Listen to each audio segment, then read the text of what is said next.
Alright, I'm done delaying this stream. Oh, there's a system update? I mean, I guess I kind of have to if I'm going to trade, right? Usually these are quick. That's why I'm not too worried about it. Usually these are like 30-second whatevers. It's fine. I haven't used my Switch since last week when we did the raid, so that's why. I didn't even farm the stupid raid either. I said I was going to, and then I literally just didn't get back on. Yeah, I updated it. Hopefully we can make some progress. I actually didn't even know we are over the 50% mark for Dex completion at this point. Oh yeah, they're having a vote for like what animals to add to Minecraft. I don't know why they don't just add all of them. Like, why wouldn't they? Like, is this like a one and done thing? Like, someone can't... And by the way, I was never able to fix Chatbox 2. So we just have Chatbox 1 now. I moved it on to this one. I don't know. It never updated again. Seriously, like, sometimes things in OBS just break. I didn't change anything. It just never was Chatbox 1 never worked again. So that's the end of Chatbox 2, sorry, which I call the small chat box. It never worked again. That's crazy to me.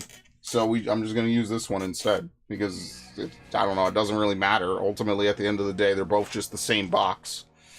Alright, so we mastered Driftblim. We could do Bibberel today and just get that done, because Lord knows we've done this 100. We need to catch a bunch, though, which is not going to be fun. I mean, but that's it. We just have to catch, what, 9? So we could do that. Gibble.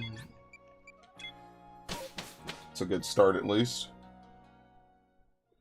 But yeah, hey Ben, hope your day's going well.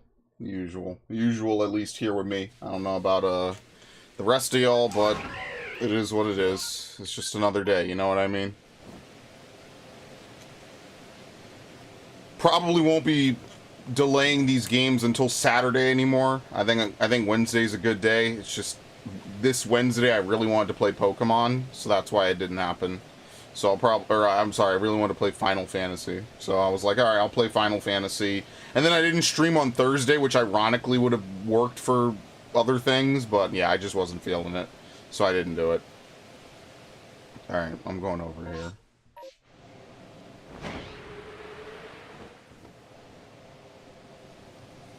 I got my daily dose of the internet and knowing people are fucking idiots, so that's good. You know, like, sometimes people say I'm too harsh when I say things like Redditors are the dumbest motherfuckers on the internet. And, you know, maybe there's an argument to be made there, but I'm pretty sure I'm not wrong. I'm like 90% sure. I don't know what it is. There's something about people that just spend all their time on Reddit that is, like, thoroughly interesting from a point of view, you know? It's like, do you even read the things that people say before you just go and attack what they said? I don't know. That's why it's fascinating to be in threads like that sometimes, because you read things, and you're like, why is this person so aggro? Like, what happened? Why is, you know, what's going on? And it just turns out they saw something, they didn't even read it correctly, and they got angry at it. It's unique. It reminds me of, like, a lot of forums, you know? This is why, ultimately, I never was much of a forum crawler, because I feel like most of the time you go on forums and they're just as bad. It's either two things, right? It's either people that really, really like the topic, or people that really, really hate the topic. And there's usually no in-between, especially when it's something like video games. So, like, this is why, ultimately, I just never really was much of a forum crawler. I don't know. It just feels to me like you say, oh, you know, maybe if this thing would be better if it was slightly reworked or whatever, and then people, like, lose their shit, like you said, delete the game and everyone's... Jesus, that's ridiculous.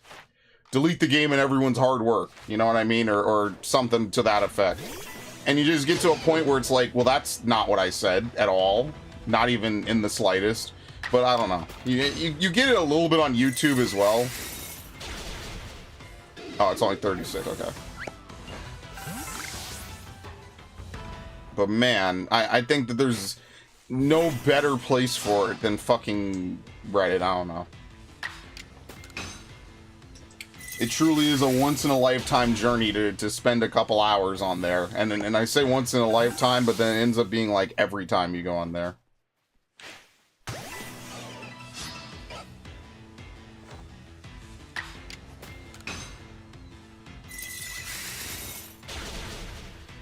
Okay, we'll clean this out. What's even out here? I need to start looking for Heracross trees. Alright, is that it? Alright, let me look for Heracross trees, because that's the next thing I need to start farming. Where's the Legends Arceus things that I had, actually? What the fuck? Where's the Pokemon tab? There we go. Legends Arceus. Unobtainable Alpha Pokemon. Yeah, basically all the legendaries. Wow, this was a great tab for me to leave open. Yeah, it's all only legendaries. Let's see. Where's the map that I use? Was it Gamer Maps or something? Mass outbreaks. I don't know. Here we go. Alright. So Heracross spawns in Coronet, and I forget where else. I think it spawns in a Obsidian, maybe? So, hide all. We want to...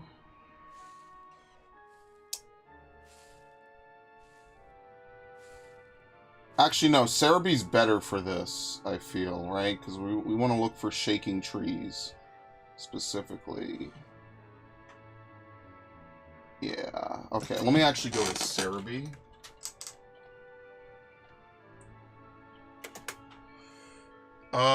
Let's see. Doesn't Cerebee have a map? How does this work? I know they have a map on Cerebee for this. Let's see. Pokemon, unobtainable, massive mass. Can I just do Cerebee, Pokemon?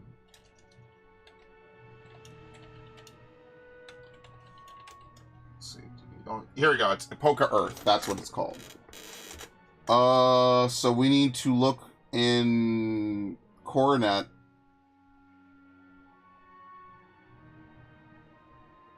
We don't want any of that. We want Shaking Tree. Oh, no, I'm sorry. We want Pokemon, and we want Heracross.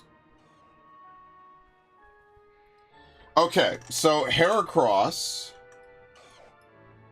basically pretty much spawns more or less where I thought, but it's good to confirm.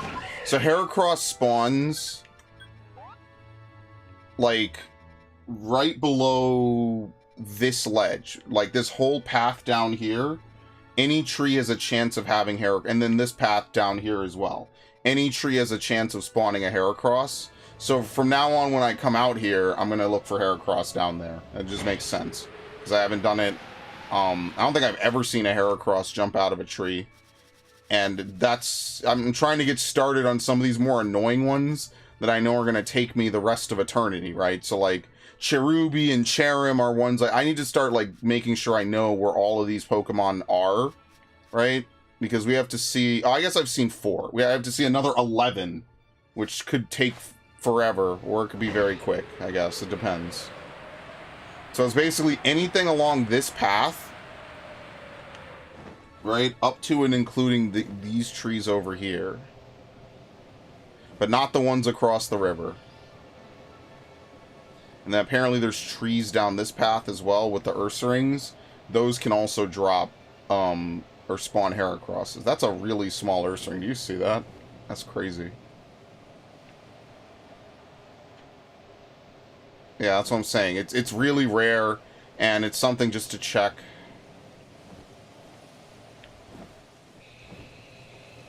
And this is why you combo it with doing other stuff, right? Oh, great. Well, I actually need to do this, so this actually works out very well. But yeah, you see there's no shaking trees here, right? I wonder what the odds of it are that it even shows up in the first place. Because this is where their outbreak is. Oh, wait, hold on. We just have to see. There you go. I think Heracross is a honey tree Pokemon, though. There you go. So even if we get one per visit, I mean, that's still hella doable. Alright, and that should be it. That's it. Okay. It's probably less ridiculous than trying to farm out, what's it called? And trying to farm out Apom. I don't know what the odds of a tree spawning with Heracross are, but it might be 100%, which would be nice. Now, it would be nice, that doesn't mean that's what they did. So yeah, anyway.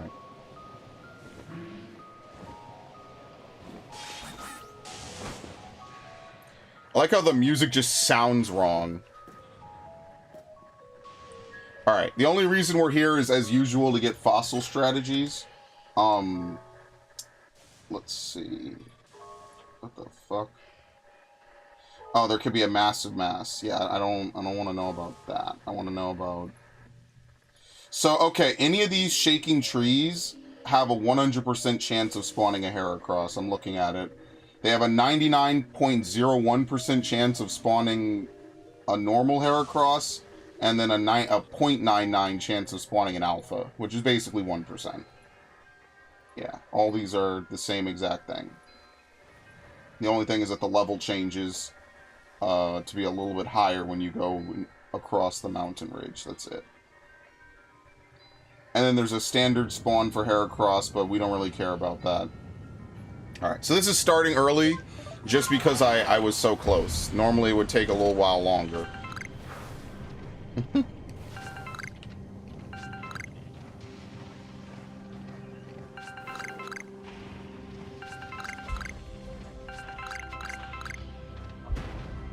God damn.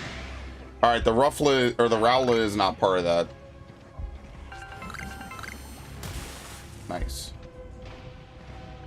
That's actually the worst case scenario, is seeing a Rowlet.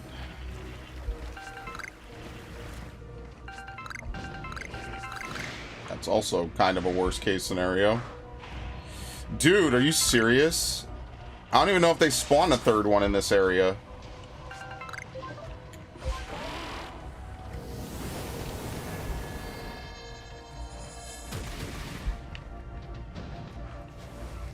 Yeah, they spawned 3 Rowlets. This was literally the worst case scenario. This is actually the worst thing that could happen. Okay, I'm leaving then. Okay, so let's leave. There's no reason to stick around. We collected all the items anyway. That's like a really bad spot. It seems pretty small. It seems like it doesn't spawn a lot of items, so let's just get out of here. It's pretty aesthetic to see it in the background there, though, but that's about it. Okay, at least now we know what spawns there. So Heracross is one normal spawn, besides outbreaks, and then trees, and that's it. So, I mean, that makes it pretty straightforward, right? We just go back here, we just fly down the same couple of areas. That should be incredibly easy to max out. The only thing that I don't know the odds are... By the way, I should start down here. Only odds I don't know is the odds of a tree spawning with a Pokemon. I don't know if that's like hard set or how that works specifically. But it would be nice to maybe complete Heracross, because that's like one of my favorite shinies, is like... What is it? Purple Heracross? I don't know, I just think it looks cool. It's not a Pokemon I would particularly use a ton, but it's just a cool looking Pokemon. It's a shiny that doesn't look terrible, is basically how I take it. Like, most shinies, I think, look either really good or really bad. And I feel like there's not much of an in-between when you play any Pokemon game. Right? Like, sometimes shinies look really good, sometimes it's not. That's why, like, I don't really care for, like, Pokemon to always be shiny. The irony is I like shiny hunting just because I like the math in action. You know, I like being able to see, oh, you know, that's cool. Stuff like that. But, like, I usually don't use shiny Pokemon just because they... I don't know. The specialty for me is in collecting them. I think that's what makes it special.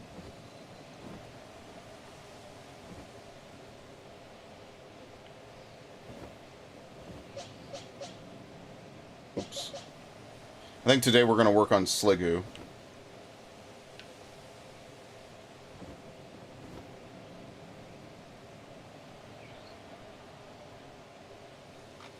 Yeah, it seems like one spawns per outing. Which, if that's the case, I mean, that's totally fine, too. I'm not, like, destroyed because of it or anything like that. Alright, let's change up our party, because most of these Pokemon we have 100% completed anyway. So, for example...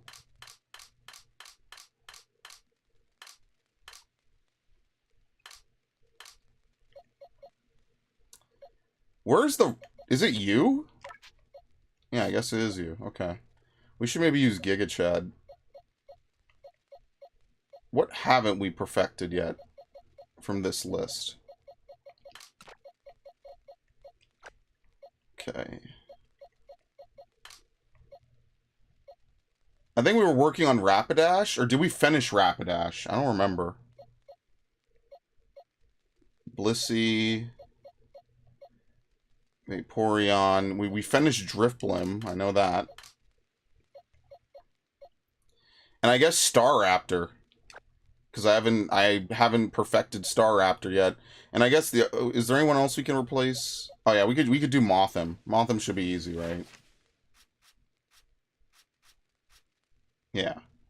Bug Buzz, Silverwind, Strong Style. Okay.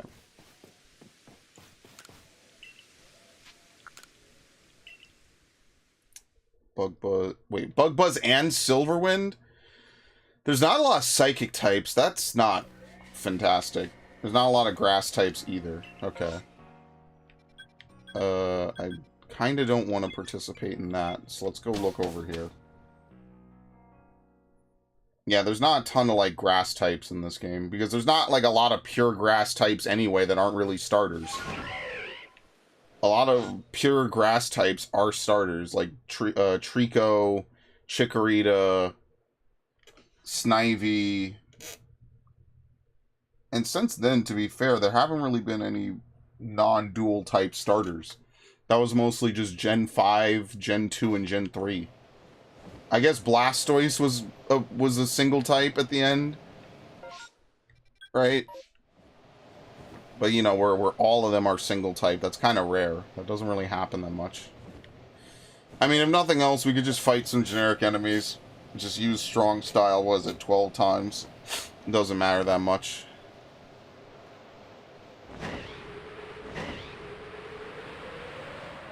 Oh, yeah. But, like, when Pokemon was coming out and people were fucking mad about Dexit, which I was one of them, of course... Like, people were like, oh, no, don't you understand? Like, this is the best that they could do. And I'm just like, no, it's not. And you know this. How could they not have as many things on the Switch as they had on the fucking 3DS? Like, does that even make sense to you? See, I think that for everything, there's, like, a healthy scope of criticism that I think is always worthwhile. And I'll say this about, like, any franchise I like. I definitely have criticized... Metroid, I've criticized Zelda, I've criticized Final Fantasy, I've criticized Pokemon, I've criticized Fire Emblem. I think that there's always a healthy amount of, I don't want to say skepticism, right? Because it's not a matter of not trusting. It's a matter of, which one has the better accuracy? Oh, they both do. Well, let's try to get Silverwind done. There's always a healthy amount of skepticism, I think, that you should have when approaching almost anything. And you know, just being able to say, like, yeah, you know, something like that isn't that great. Because, like, when I was playing, like, Assassin's Creed, for the longest time, I was like, dude, I think these games are ass. Imagine playing, like, the Ezio trilogy, and it's a masterpiece at the time. And then the only thing they could follow it up with is Assassin's Creed 3, which is, like, none of the narrative draw, none of the fucking... none of the intrigue, none of the plot lines, barely any of the gameplay, and the engine is just completely glitchy and just doesn't work. Like, I don't know, man. Y'all got me fucked up on that. That, to me, did not make any sense.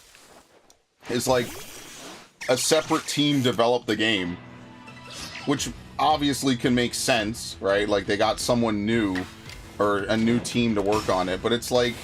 But then when you get a new team to work on something, like, and they don't make it as good, it's like, well, then why didn't you just get the people who knew how to make it? And I mean, obviously, that's not entirely how shit works, right? Like, they give different companies different games to work on that they make at the same time with each other. I mean, that's what specifically happened with Resident Evil 2 and Resident Evil 3. And then obviously when Resident Evil 2 was done, I think that team went on to work on Code Veronica, which is why Code Veronica doesn't have a lot of the modernizations that Resident Evil 3 had, like being able to run upstairs and stuff, and dynamic camera. Well, no, they did have the dynamic camera angles, excuse me. But, you know, stuff like that. It's like, well, why don't we just have the dudes do that? And that, I mean, partly it's always been because they just want to have back-to-back yearly releases. Which it's crazy to think that not even that long ago, that was something that most game studios were able to do for their mainline games. They just have a new game every year. Plus expansion packs. That's pretty crazy. It's kind of more insane that that's not like industry standard still. You know, like, I get wanting to have like a big blockbuster game, but I think I'd rather take a couple smaller tier games than, you know, like big blowouts, because you're basically banking everything on the big blowout being good. So like Assassin's Creed Mirage is short. I don't know if it's exactly $60 worth. Maybe if it was a little longer or something, had a little bit more to it, maybe I would say it's 60, right? But like, I'd rather take a game maybe a little bit longer than that every other year than take a game every, well, I mean, Assassin's Creed has been pretty regular, so maybe this isn't a great franchise to give it as an example. Plus, they made Origins, and the next year they made Odyssey, and I think Odyssey's my favorite in the series. So, like, it's very hard to say, like, with certainty, like, for that, maybe that's not, like, a great example of a series that suffers from it. I feel like COD is one of those. I haven't enjoyed a Call of Duty game in a while, but they just don't interest me. Are you fucking kidding me? Whatever. I'm gonna waste this. I don't really care. You're a Bidoof, okay.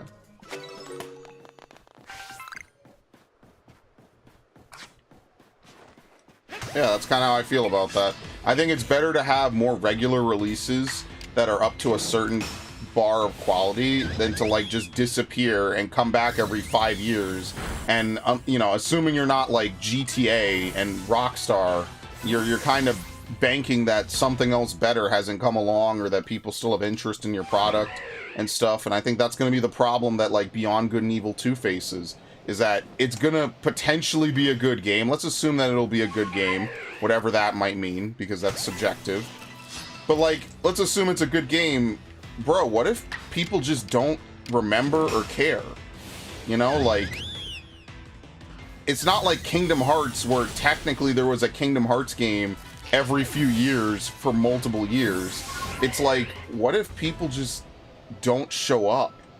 Beyond Good and Evil is a 2003 release. It's now 2023. That game is literally 20 years old. I don't know. And that's something I think that Ubisoft is going to run into a problem with.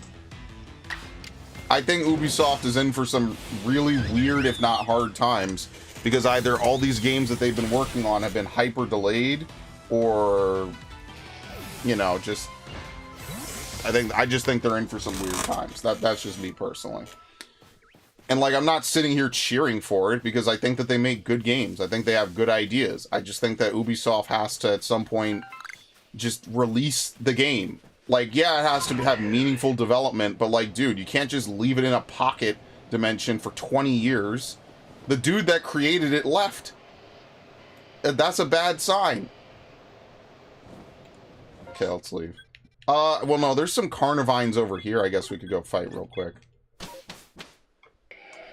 If the dude that made your game is gone, it just sends a bad message, right? It's not like he retired spontaneously because of health issues or something. He just got tired of working for your company, so he left.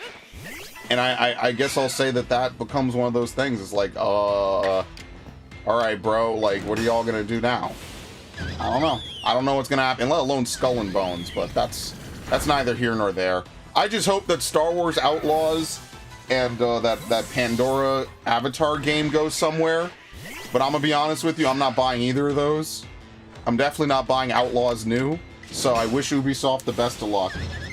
From me, Platinum Trophies might be a while. Everything's gone crazy expensive. I mean, aren't there some, like, low-tier games that you could just buy, Snowman, like, that aren't very expensive? There's no way like there's only new games to buy. There's got to be some old like cheapo El Cheapo PS3 games or something you could find, PS4 games.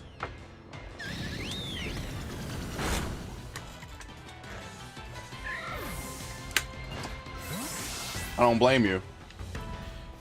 Yo, when Mirage goes on sale, Snowman, that's an easy one. I could tell you just by looking at the achievements for Assassin's Creed Mirage, that's an easy platinum. That's the easiest out of the last 4 games, for sure. And Odyssey wasn't very hard for me. Like, by the time I beat the playthrough, I think the only thing I had to do was a couple contract missions that I didn't do. And I think, like, kill some mercenaries or something. And then I just got the platinum. Because I basically did everything in the game to start. So, yeah, there's a couple things that are probably really easy. What do we need from Bonsly and Pseudo-Widow, by the way? Where are they? We're done. Never mind. Nothing. I forget. I keep remembering that I ask you this, but I don't know if you've ever answered. And maybe I've just forgotten. I would just do the Spyro trilogy, and then if barring that, if you've done all 3 of those games, do the Crash trilogy. Crash 3 is pretty reasonable. I don't know about Crash 2, but Crash 3 is a pretty reasonable platinum. I remember doing that.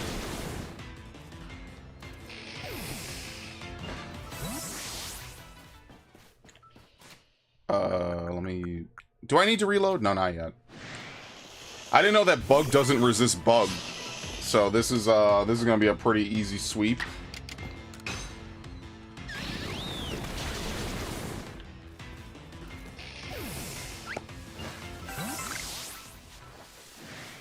Oh, I do have to reload now. Whoops. This one. Let's see.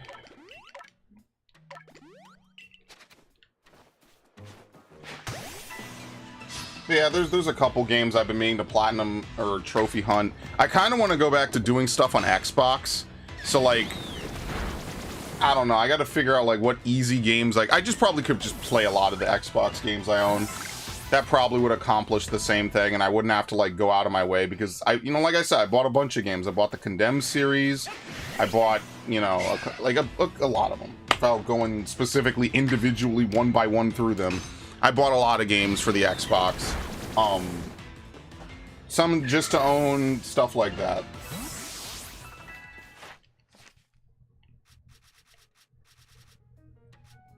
What the fuck is it? What was I looking at? Motham, right? Where is it? Dude, why can I never find this shit? There it is. 40 Bug Buzz. Alright, well, at least we're done with Silverwind. Now we just spam Bug Buzz until we're done. That's easy. Hell, we could go to Obsidian and just fight Paris a whole bunch.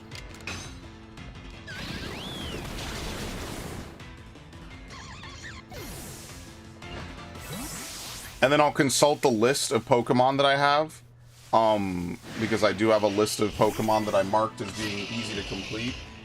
In fact, I should pull it up now while I'm not doing anything. That's Final Fantasy. Here we go. But yeah, no, like, once I'm done with this month, there's not really much else. I think there's a little bit at the start of November that I'm getting, and that's it. Like Super Mario Bros. Wonder. Where are some of those other games that I put on the list? I forget. Because most of them have come out now. The Sword Art game came out the same day as Assassin's Creed. I'll play that eventually. And there's a couple other games that I'm going to play, and that's it. I could look. I'll look when I go back to town. And that's basically what there is to expect over the next few months. And then we return to some of the older games from this year, and that's this year. Because nothing has been announced for December at all that I'm interested in. And I'm totally cool with that. There doesn't have to be a billion games every single month for me to have videos. Trust me, I already don't record enough days of the year. So, I'm not, like, torn up by it. That's totally fine. Yeah, no shock. Alright, very nice. Dragon Ball turn.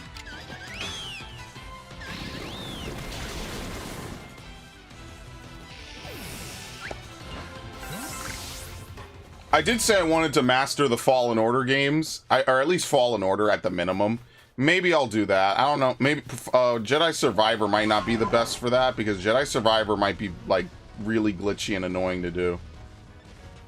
I didn't even know this was a pathway up here. Holy shit.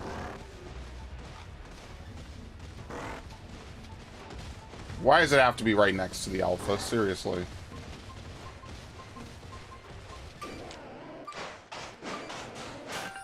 Okay. And this is why I don't do this. This is why I'm only ever gonna get Ursa rings from Ursaluna, or I'm sorry, Ursalunas from Ursa ring events. Seriously, this is stupid.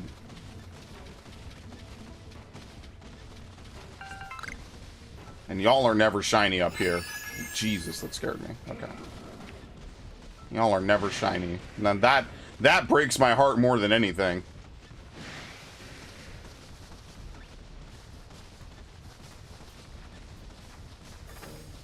Alright.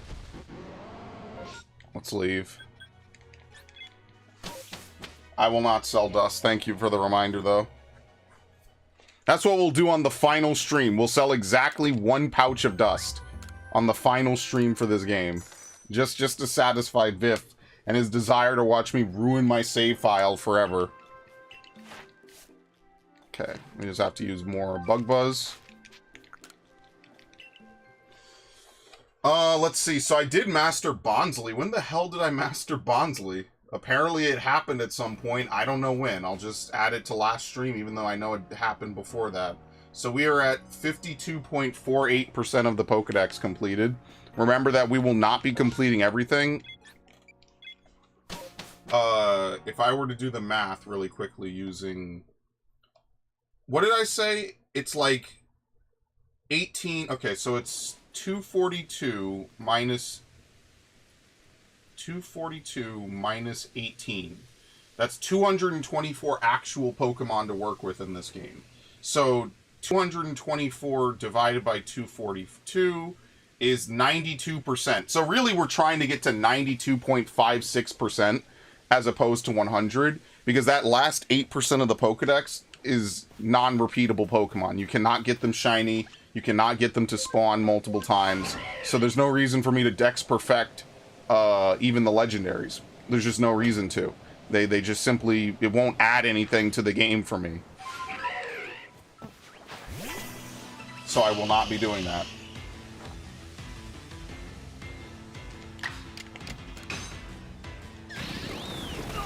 Ow.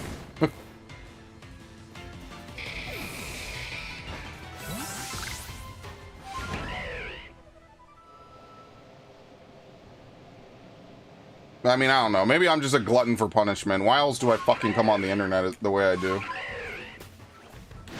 It's not even Twitter, man. See, in another timeline, Reddit is probably like the best of both worlds. It's like the best of Twitter for speed and the best of 4chan for the people on it. But as it stands, it ends up being like neither, and it just ends up being this unfulfilling mixture of just two different kinds of asshole, which is really unfortunate. Because in another timeline, it could really be like a great place for discussion. But as it stands, it's just a bunch of people that see you criticize something and they hate you. So it's like why even post? That's why I don't post on like anything, ever. It's just a waste of time. What am I gonna do? Write out a 2, 3, 4 paragraph analysis of something, and someone's just gonna say no you, and then just not read it, and then assume that I mean something I totally didn't put? That's why I miss the golden era of like game facts and shit, where people would actually discuss things. I'm sure people had their salty moments on game facts like anything else, but again, it was just too late. Back when I was making YouTube and starting it, I should have been posting on game facts. That was a mistake. And I guess you could argue every day I do not further do that is a mistake. I don't know why. GameFAQs is just like an example. It's not like a website I particularly use a lot anymore. But I was on that shit back in like the early 2000s.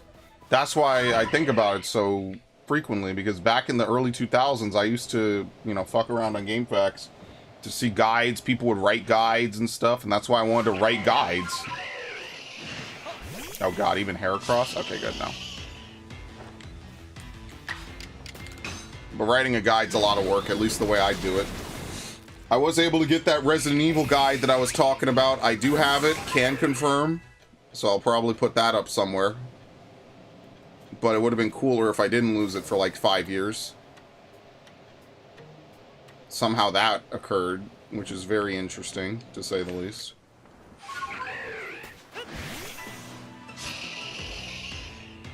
But yeah, I know I'm behind on a lot of stuff, but I mean, that's just how this channel operates, so.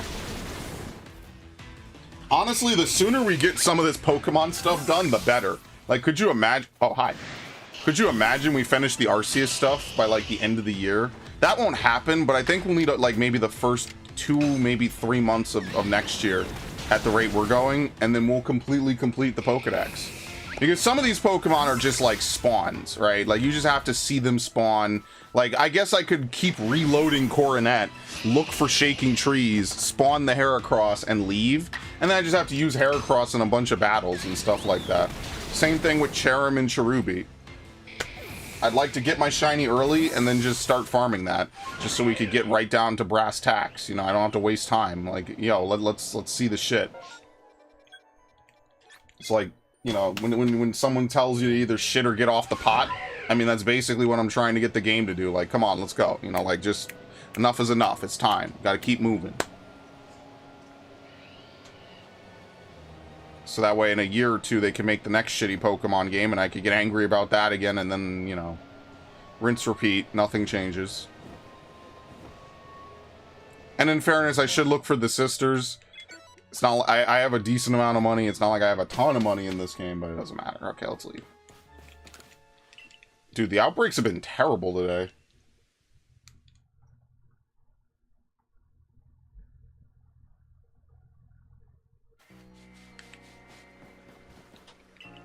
Dude, they even spawn it.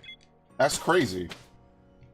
Well, maybe we'll complete Mothim this run, and then we could start moving on to other Pokemon. But yeah, Viv, if you're still there, what's up with you, homie? How's things? We have to use Wormadam. We have to defeat Wormadam with Fire-type moves. That'll be fantastic. We have to use Kricketune, which is easy. We don't even have to do anything else. I'll just probably swap out Mothim for... Hi! I forget you guys are peaceful. Probably just swap out Mothim for Kricketune. You know what I just realized? Those Bronzors have the same face as those Tikis from the SpongeBob games. You know, the ones where SpongeBob is doing the platforming and shit, and then the movie game? That's exactly what it is. I just realized that. Holy shit. It's only because I played that game this year. Yeah, this year was Cosmic Shake, can you believe it? Feels like a lifetime ago. See, that was another game that was like $40 bait. Mirage... Maybe less, because Mirage has, like, content for $40. Or for $60. I mean, like, it's stuff to do. It's just, it's easily marathonable stuff. If you're used to the other Assassin's Creed games. Like, the primary gate in, like, the Ezio games is money. Because you need money to upgrade your bullshit, or to buy the expensive paintings, or to buy the best armor. Like, you need money. But the thing about it is, like, the way the money system works is you either invest or you spend now. So it's like, do I invest in my businesses and do I invest in all these other things? And then later on, at the end of the game, you could take money out. You know, like you get dividends, you get payoffs because you make so much money every 20 minutes. And I think they added an AFK check to it, which I kind of wasn't a fan of. Maybe I could be wrong. It's been a while. But like at the end of the game, once you've completed everything else, I think there's an AFK check. Just to make sure you're actually playing the game and not just waiting for money to pile up. So I'm pretty sure like every few minutes I would just move my controller a little bit. Just so I can, you know, not get delayed money or whatever. Like I think it piles up your next money save, but if you go AFK for like an hour, you don't get 3 checks, you just get 1. Again, I wasn't the biggest fan of that. I much prefer just being able to, you know, farm out the shit. You know what I mean? Like, yes, I'm at the end of the game. Just let me farm out the money. And then that's it. Okay, so it's all Golbats here because it's nighttime. So let's fast forward real quick. The tree... Actually, let's just leave because there's no shaking trees. No point in sticking around.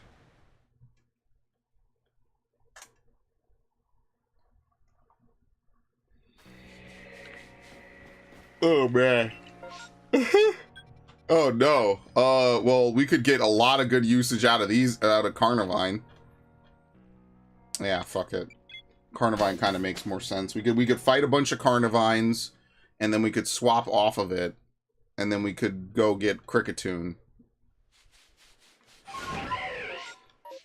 I mean, wait, how many usages do we need out of Mothim?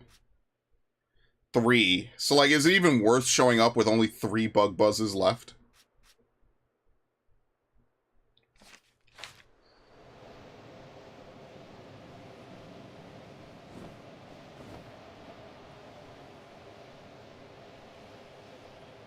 Should be neutral against you, right? Think so. I think it should be, right? Yeah. No reason to go over there and not get full usage. Might as well just do this.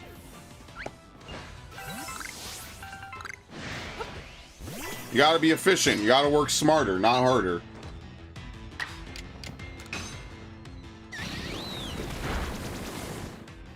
Alright, gotta find one more.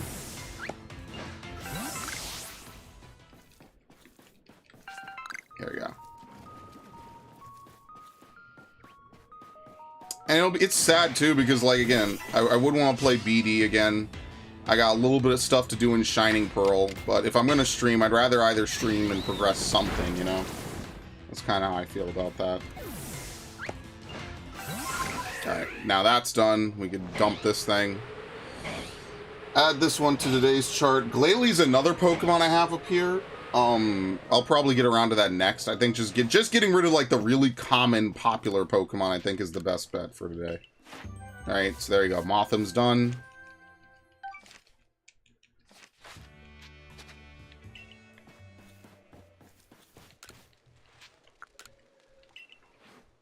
Okay.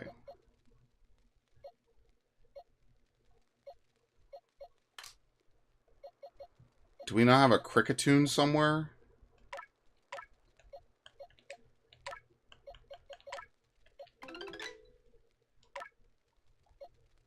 Shiny, shiny. I have 3 shinies. There you go. Alright, you're up.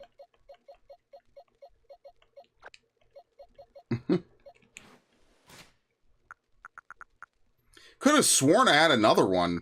I guess not. What's the one in the living dex? Which is really where I should retire the majority of these Pokemon. Is right to the living dex for good. Yeah, it's the same thing. They're both from the same thing. Okay. Hello, Ash. Welcome. 2, 3.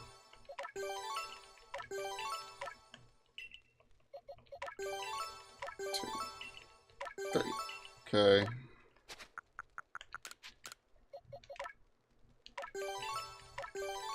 We don't need to up special attack. We almost don't even need to really up much of anything. We just need to do attack speed and I mean I'll do defense, I guess. I'll do it. Maybe it'll save me a couple of hit points. YouTube won't let me watch stuff without allowing ads. There's ways around it already. Obviously, people are going to find ways around that. Which is funny because I actually make 0% of that. Like, literally, I am not a monetized channel. So whatever ads you see on this content, it is purely to YouTube's benefit. It does not benefit me in the slightest. But there are ways around it. Obviously, YouTube is not going to win this war. Unless they do some really drastic, heinous shit. People are just gonna dedicate infinite time to do this because they have infinite motivation to do it. But that's neither here nor there. Yeah, we'll leave all that. Can't put that away. That's fine. Link cable. Okay.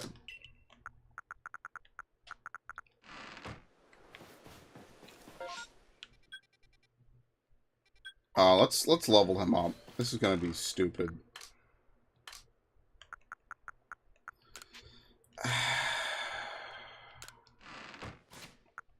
This is not gonna work. We're gonna have to fight really low-level enemies for this.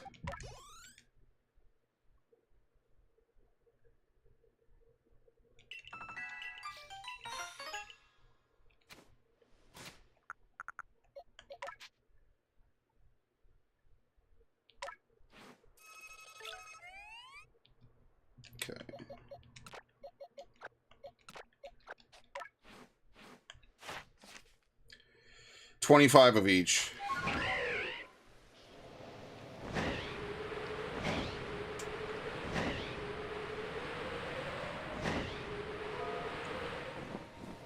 I mean, hey, I'm not gonna pass this up though. This is easy mode. But yeah, we're just over the halfway point. We have to get to 92%. Ash, I did the math. We're not getting to 100% dex completion. We are currently sitting at about 40-something percent. I'm sorry, 52. 52 and 52.48% dex completion. So we're basically towards the back end. And I mean, like, there's a couple easy ones. There's a couple of ones that's just going to be time wasters. There's obviously the fossil duo, which is going to be annoying. There's the tree... I don't know, is it a trilogy of tree Pokemon? Heracross, Cherubi, and Cherim. Stuff like that. So there's a couple of Pokemon, like maybe 20 or so, that are going to be annoying. There's the evolutions, which are just kind of spams, which are whatever. Spam Baby Doll Eyes, spam another move, or however that'll work. Which is why I've been collecting Alpha EVs for so long, also just because it's cool. But eventually we will approach like the last handful of Pokemon that we really have to like farm for. So I'm pretty, it's a pretty good time. Because a lot of these Pokemon now, like I said, I've been trying to whittle down like all the discovery events. I just want to get to the battling ones. So like now we're just seeing like, you know, we have Mothim we just finished, right? Drifblim was another one. It's going to be most of the Pokemon in Alabaster and some of the Coronet Pokemon, which will be easy like if we need to fight stuff, but if we need to find them, we're going to have to put in a little bit more extra work, which isn't the worst thing in the world. And hopefully we get some shinies along the way, of course. Unlike last stream, I'm pretty rested today. I mean, today's Saturday, so like I'm not stressed as much. Whereas last stream, I was literally like half falling asleep. I was like, yeah, no, it's over, dude. Forget it. Whatever imaginary shiny Pokemon streak I had to call it. Because, like, you know, it just gets too late. Fuck that. So yeah, hope your day is well. And then what's nice after this is I could go record with the rest of the day, which is nice. I like this inversion on the weekends. I think it's a little bit more beneficial for my timeline.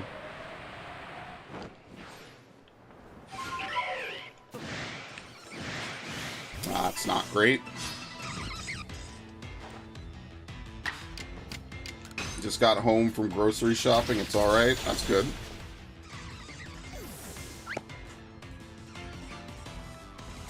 Ah, that's terrible. I mean, then what I really need to do is I need to make another separate chart for how far we are based off the Pokemon that we have as of today, right? So as of today, we did Mothim, right? And today is the 14th. So we have Mothim, we put that right here. So we're actually at 52.89, which is very good.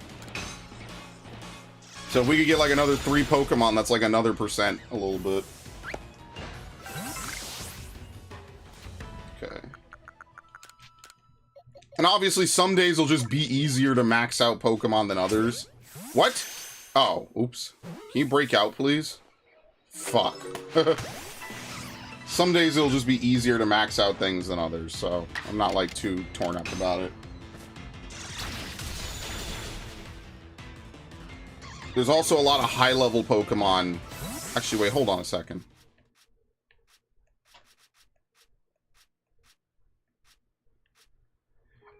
We have to defeat Kadabra with Bug-type moves, so maybe I should actually hold this off. Because what other bug types are we going to use? Wormadam, maybe? I have to look after this. Because we know where Kadabras are. They're just not, they don't just... They're a little bit rarer to find, but we can maybe do that as well.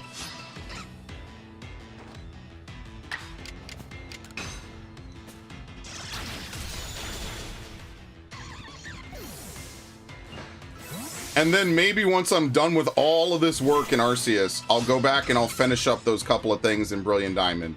That'll be like the full roundabout to Sinnoh. I'll go back and I'll do all that extra stuff. Now that won't take long at all. Like that's literally just find a couple false swipers, bring an Eevee, an Espeon and an Umbreon, right? Just port that over so they could synchronize, and that's it. That's all I have to do. And I'm actually looking forward to that. And I could set up like actual like shiny hunting, you know? Shiny hunt Bagons and wherever they spawn in Brilliant Diamond. I'm sorry, they spawn in Shining Pearl. That's like the only Pokemon that's not in Brilliant Diamond that I would want to shiny hunt is Bagon. But there's a reason why I don't do it anymore, because it's just a 5% chance. It's so insane. The odds of you actually on any given encounter trying to find an Eevee is a 5% chance, and then trying to get that to go somewhere is another 5% chance. That's precisely... Oh, I guess I didn't open up any of the packages either, did I? That's precisely why I stopped doing that, because I'm like, yeah, one, it's not really something to stream. And like, it was fun to do a couple of times, right? But again, because they didn't change it, and they left it exactly as it was all those weeks and months ago, or years ago, like, I don't think anyone really plays it anymore, and I don't think anyone cared at all, besides people like me. Which is why it's kind of like, you know, you play a Pokemon game, and they just constantly move and cycle shit around. And it just sucks because you know it's not going to get any better in the next game. It's just, if it's bad, it's just always going to be bad. And there's no ifs, ands, or buts about it. And I think that that's one of the big... Whoops.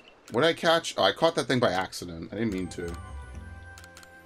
That's one of the big things about Pokemon games is like, they'll have features, and then I guess they just don't want to feel obligated to always update them. So then they just don't. Alright, 7 more.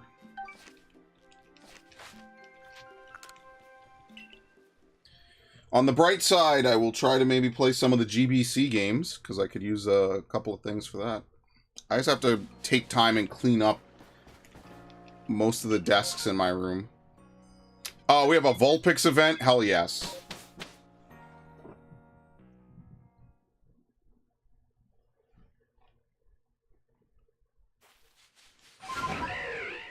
It's up there. That's fine.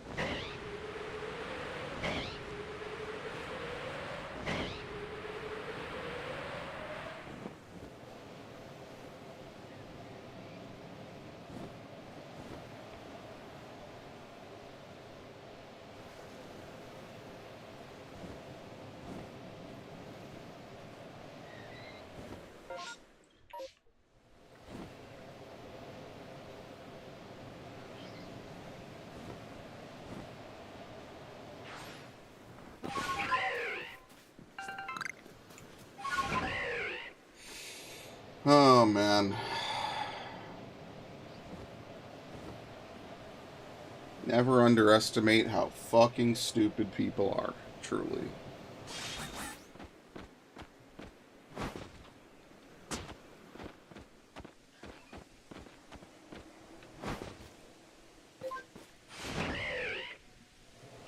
Just remember, when you think it can't get any worse, it will abso-fucking-lutely always get worse. That's the hook. That's when they get you. Alright, do we have a shiny? No.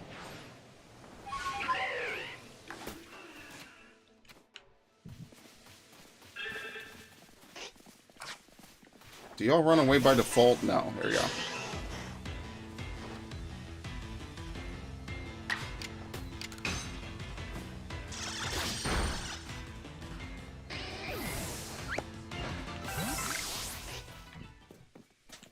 Alright, let's save in case a shiny spawns.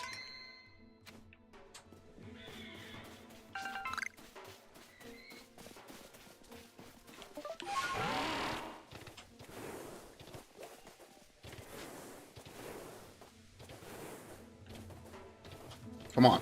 Thank you. It's ridiculous the shit you have to make them do to flee. And this guy is camping out by a fucking alpha. I hate it. Go. Go. Go. I'm right here. Thank you.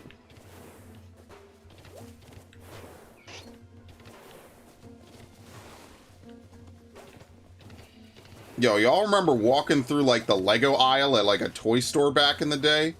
And they used to have, like, Bionicles and shit? I miss that. That was such a great era.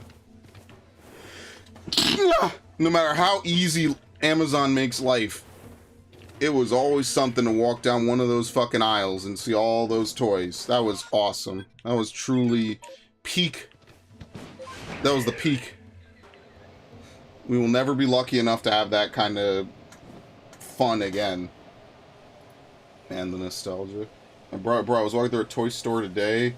We had to pass through to get some... Yeah, remember you could walk through stores? They would have, like, multiple openings and shit? Yeah, good times. I miss that. I miss that sometimes. That, like, mall culture probably still exists, but I feel like it's all for, like, expensive clothing for women now. I don't feel like it has the same appeal for dudes. Like, I feel like it... Or maybe it does, but, you know, it's all for clothing now. It's not, like, for exciting things that I personally enjoy anymore.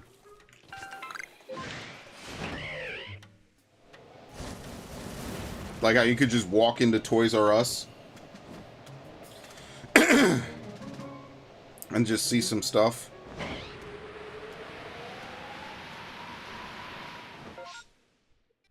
Over here. I was thinking about that today. I was like, bro, that shit was cool, man. Remember walking into stores and everything wasn't behind a glass cabinet that you had to have some disgruntled clerk open? Yeah, I remember that. That was fun. When you could just go in, you didn't have to stop every 5 steps to ask someone to come over. Yeah, that's great. We should go back to that. Oh, wait, we can't. Yeah, they still do it here. They absolutely do it here. It's everything, too. It's like, you walk into a store, it's everything, man. It's crazy. Because people just can't stop fucking stealing. It's nuts. You walk into a Target, everything's locked up. You walk into... Well, we don't have Walmarts. Is that... No, it's not shiny. You walk into a Dwayne Reed, a CVS. We used to have Rite Aids. I don't know if we still have Rite Aids, to be fair. And I don't think there's any near me.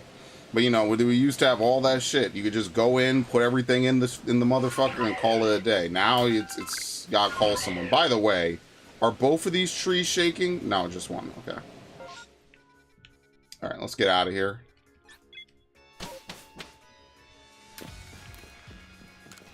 Then the best part is this lady comes over when I push the button to get something, and she gives me sass. Like, what you want? I'm like...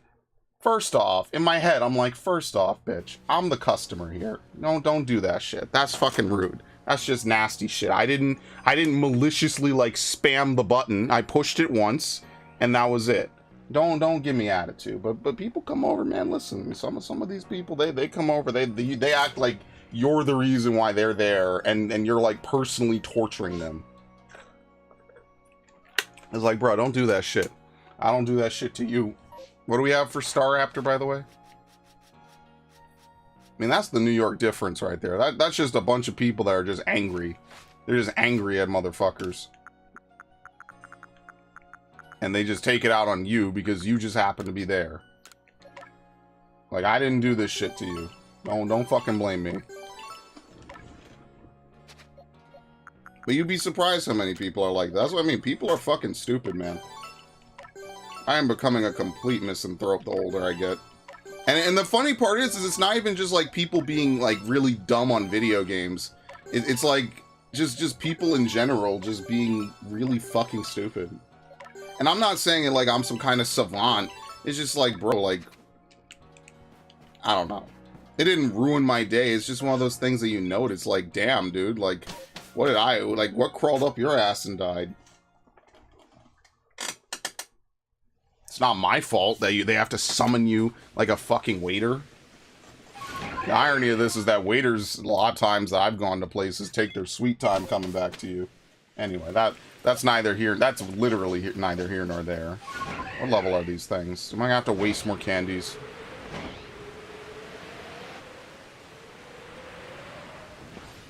This feels like a really stupid idea. No, they're only level 32.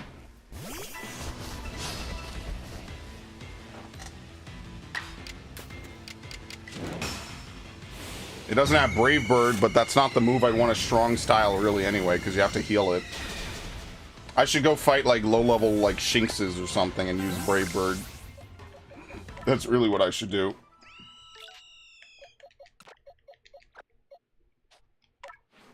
Right, you don't know Brave Bird. Not at this level. Never mind. Okay, I was wrong.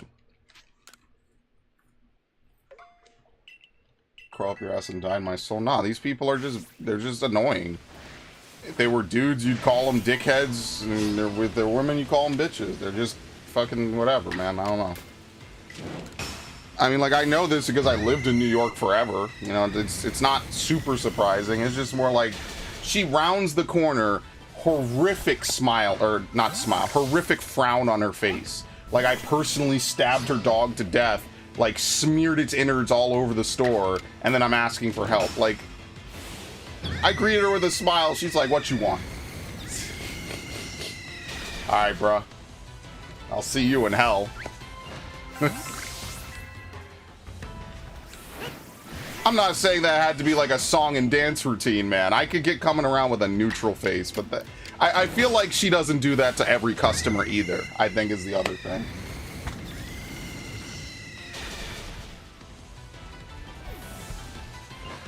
Am I being attacked? Yes, that's hilarious.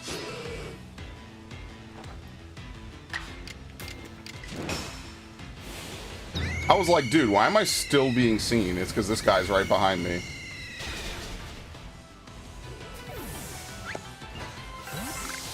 Okay.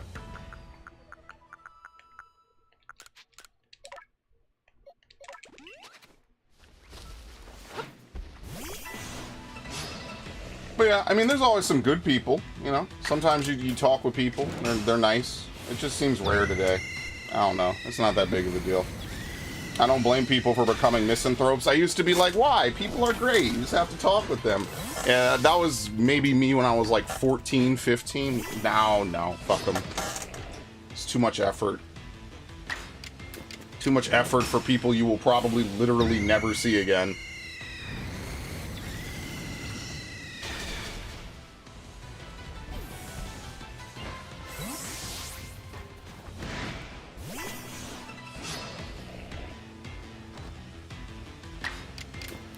The thing I was also talking with one of my friends about last night is like a lot of times when you meet people and you chat with them for a bit, they will, some people are really good at this. I'm really bad at this. They will keep like a designated like diary in their head of every single thing you ever said to them that they did not like, right? I'm not talking about like, oh, I have murderous tendencies or something like that. Like, okay, well, this person's a little fucking weird. Like, it'll be like, I like this type of food. You know, oh, I don't really like spicy food. I've had someone get mad at me over spicy food. I've had someone get mad at me over video game things that ultimately don't matter in the real world, right? And so, like, recently, I had this exact kind of interaction with someone. And at first, I was kind of taken aback a bit, not because of who it was or anything like that, but because, like, when I first logged on to Discord, right? You know, every morning, you know, you log on and you check it. It's like AIM, I guess, for people that used AIM back in the day. You know, you log on, you just want to see what's up, you know, check maybe a couple servers, see if there's any new updates or whatever, right? Bro, I logged on, I had 76 messages from this person. I might have told this story already, potentially. So I'm not going to totally recap it. But I was thinking to myself, I read it wrong in my head first. I was like, you sent me 7 messages? And then I was like, oh no, that's 6. And then finally, you know, my brain puts it 2 and, well, literally 7 and 6 together. And is like, oh, you sent me 76 fucking messages. I was like, bro, what the fuck? Oh, it was the most incredible. I didn't read all of it. I'll be the first to admit, I didn't fucking read all of it. But it was basically like a fucking mini therapy session, like venting about every minor like opinion and disregard I ever had or something that just that they didn't vibe with, and I was just like, yeah, no, never again. I mean, obviously you could just click past 76 messages. That's pretty much what I did. I was just like, all right, whatever. 76, mark is read, right? You right click, mark is read, I think it was far enough that I had to press the little thing on the bottom of Discord, which is like zoom to the present. And then I just said, damn, I'm sorry you felt that way. You know, wish you the best. I didn't even read the shit. To this day, I still haven't read it. She could have given me winning lotto numbers. I wouldn't know. Why? Because I'm not fucking reading 76 messages, bro. That's not happening. Especially when Discord has a character limit. Like, look, I know I'm bad with just sending messages like thoughts, but I don't think I've sent 7 messages, like more than like 5 in a row, right? Unless it was like gated by time. You know what I mean? Like, okay, like I message them in, like in the morning, I message them again later in the. I don't think I've ever done that to anyone ever, right? That's nuts to me. That's fucking insane, man. Especially when it's like 76 messages of why we can't be friends and every little thing you've ever slighted me over. And at the time, like, bear in mind, this is not like something they gave feedback on, like, oh, you know, I don't feel that way, or, oh, you know, whatever. Like, you could, you know, you would think like, oh, well, I make a statement, you disagree with it, it's an opinion, who cares, right? Like, at the end of the day, you know, no one died over it. Like, I could say, I like this game, and someone could say, wow, I fucking hate everything Nintendo touches. I could still be your friend. I could just disagree with you, right? Like, those are two fundamentally different things. And what I realize is just some people are incapable of that. It's too diametrically opposed to the way that they conduct basic thought, I guess. I don't know. I don't want to sound like superficial or philosophical, but it's just too anti against their literal state of mind that they cannot do it. And that's wild to me. But, I mean, that's people. That's fucking nuts, man. I'm never gonna get over that.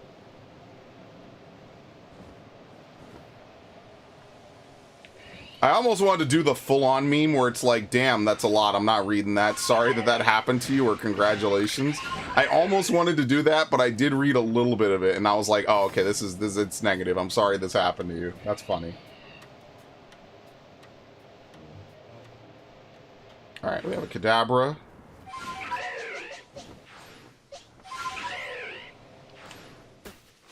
I can't believe you just let me do that. I basically footstooled him. Yeah, I think there's more Kadabras in Alabaster.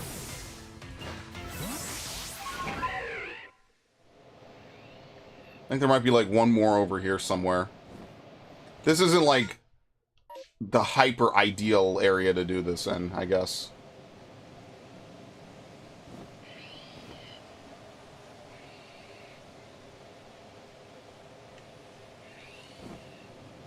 And trust me, I try not to be Mr. Mucho Texto. I do like to write a lot, especially when it's about things I'm passionate about. That's also because I'm a little bit scatterbrained if I don't, like, organize my thoughts, right? What is wrong with the side of this mountain? Are you fucking kidding me? How have I never seen this before? Dude, this is like putting Ocarina to shame. Holy shit. Have I ever looked at this mountain? Ever?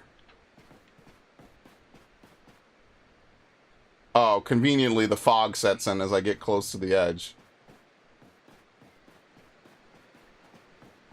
I don't think I've ever outright looked at this fucking... This is terrible, bro. That's terrible. That's like a Violet... a Pokemon Violet mountain. Jeez. Okay, anyway.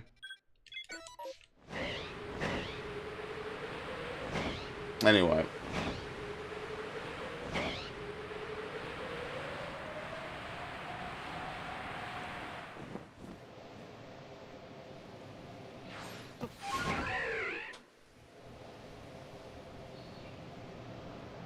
One of these days, one of you two will be shiny, just for the meme.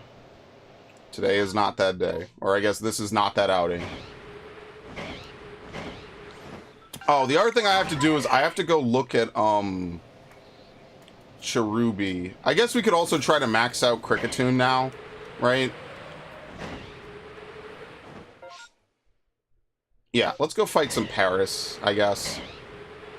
Well, no, I mean, we do need to fight a bunch of Kadabras, so maybe I won't do that, because, like, that way we could kill 2 birds with 1 stone. Let me go look and see if they have an Eevee out here real fast before I completely pack it up. and move on.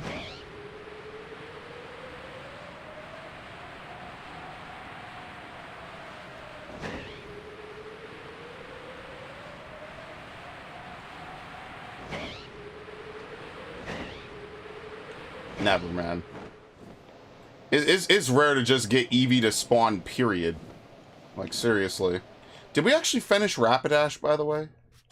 We did, okay. I forgot about that. Did I put that on the thing? Yes, I did. I did it almost a month ago. Okay. Yeah, Crobat is another one. What do we need to do for Kadabra afterwards? Well, for Wormadam, we have to find Wormadams, which is the hardest part. We have to use Confuse. I guess we could just finish Kricketune then, because we have to use 40 Bug Buzzes and 70 Agile Styles off of Wormadam. That alone is going to be insanity. So I guess we could just, like, go fight some Paris, and then we just slash a bunch of... I guess we should. Because that's, like, one of the last bug types I think we really need to do work with. Because Drapion is not a bug type. Okay, here we go. And plus, I don't really want to be carrying around a Kricketune for the rest of my eternity. It's not exactly a Pokemon I really like. Which is sad because it was one of the first Pokemon I caught in Gen 4 when I played Diamond. And I wonder if I still have that Kricketune somewhere. It might be in one of my living dexes. I'd have to look. For which someday I will import my living dexes. So, we'll see. I have to...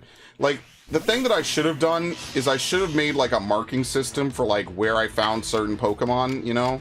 I'm sure someone out there has done it. Like, they had the forward thinking to say, okay, if I find them in Ruby or Sapphire, I give them, you know, what's the first marking? A heart? If I find them in, like, Fire Red Leaf Green, I give them the star. If I find them in Coliseum or XD, I give them the triangle. If I find them in, you know, whatever else, Emerald, I give it the square. And then just start doing combinations with it. So, like, if you import it from a certain game, you know, like, oh, Diamond will have the square and the star, or whatever. You know what I mean? Like, that's a lot of combinations. That's a lot of Pokemon games. That way you'll always know where something came from, right? Because I don't think they've changed the marking system ever. That's actually, that would be, like, a really ingenious way of knowing where the game it came from was, you know? And, like, I could do it. It would be really tiring. It would be a lot of work for me to do. That said, I could do it. I just probably won't. Okay. I mean, at this level, we could just fight everything. It doesn't really matter. Oops.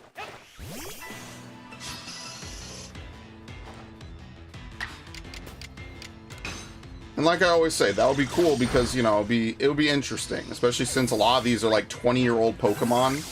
Like, I'm pretty sure, when did Ruby and Sapphire come out? 2002? So, like, a lot of these Pokemon are potentially 20 years old. Like, people's starters, you know, might literally be 21 years old, which is kind of nuts when you consider it.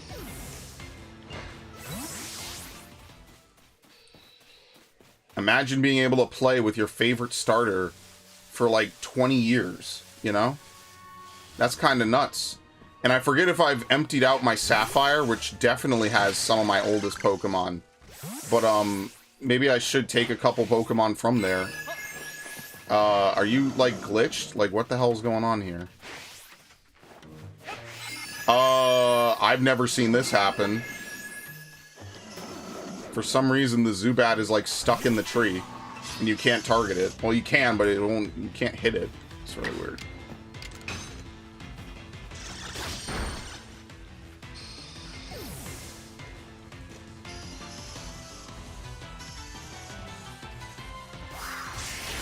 Wow.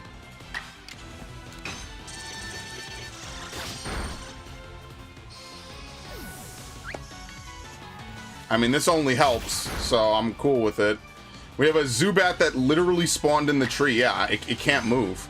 I wonder if it can even attack, if it can, like, free itself. Look at this. Yeah, it really is in the tree. Look at this. It literally is stuck inside of it. It can't get out. Let's see. What happens if we catch it? Just for shits and giggles. Crash the game. Do it. Oh, the Pokeball's in the tree now. Oh, my God. There you have it. That's as good as any shiny. Can't top that. We got Pokemon up trees. We got Pokemon that get stuck in trees. It's great. That's the Arceus experience. Okay. And it never gets old either. It really just doesn't.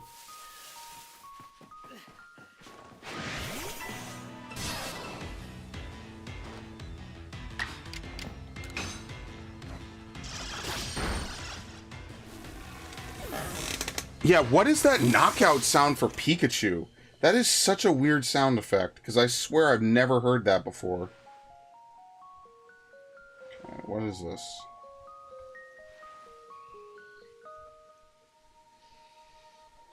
Let me look at this real fast, which is probably going to be bad.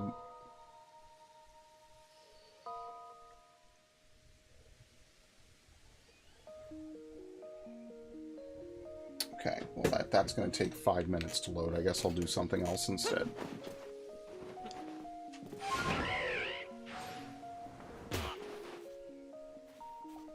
Okay.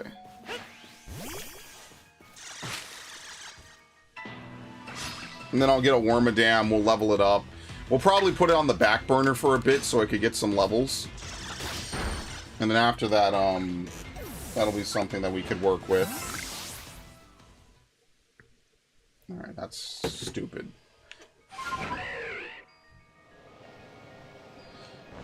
Alright, let's see if we can catch some more Bibarels, because that's like the next set of Pokemon that that's like the #1 gate. We just need to have Bibarels.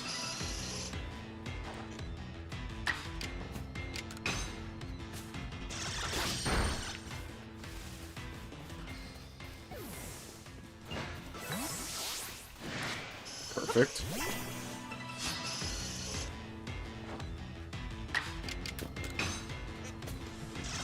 See, that's the only thing, though, is because I skipped most of Gen 5, I just don't have a lot of Pokemon from Gen 5. Luckily, Gen 6 had me covered in that aspect, which is kind of nice. Like, you could either trade for it, or you could... I think I did a lot of, offering of, like, starter Pokemon, basically.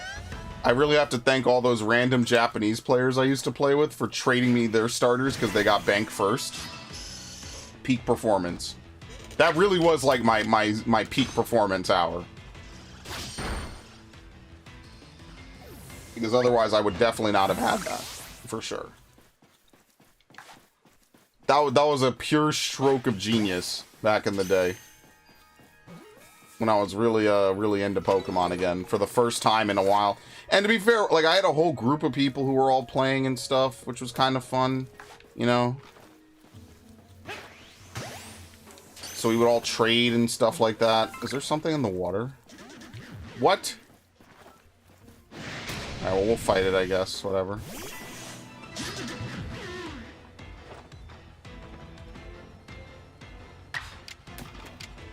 See if I can not knock it out.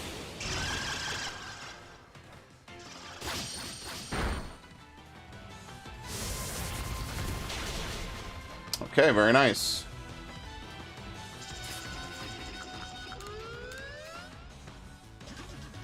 We're releasing all of these, by the way. Except maybe this one because it's an alpha. But I mean, the level is so low, I feel like I could just go catch one in Alabaster and accomplish the same effect. And that's actually where I need to go next. To go defeat a bunch of Alakazams. Because I need to go back up north. So we need to use, what, 5 more slashes? They spawn up top next to the Temple of Sinnoh, so I'll probably do that as well.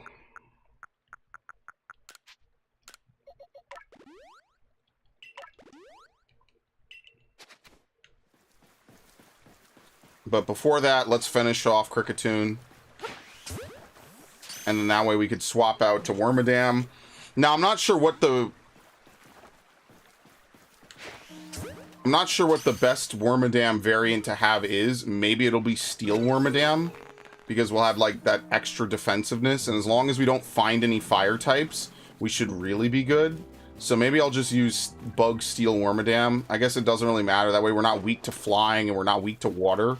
right, will be weak to fire, which is a little bit rarer in the Sinnoh games, luckily. So that's what I'm thinking, is I just personally really like Bug Steel Wormadam. It's, I think, equal in its attack and its special attack as well, compared to, I think, Bug Ground Wormadam is in a physical attacker, and Bug Grass is a special attacker. I just think the problem is that Wormadam just doesn't have good stats, and being a bug type, a slow bug type, generally doesn't work out unless you're like Fortress. At which point, like, yeah, you're weak to fire, but usually you're there to like deal with entry hazards and like U-turn out, or I don't know if he learns U-turn, but you know what I mean. Like, there's certain things that Fortress does really well that most other Pokemon do not.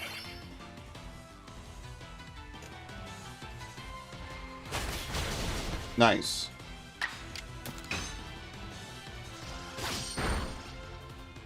I like how we went up to level 14s and it's still ridiculous. Bro, let's go fight Shinxes. Why am I even over here? Yeah, fuck that. Let's go fight Shinxes.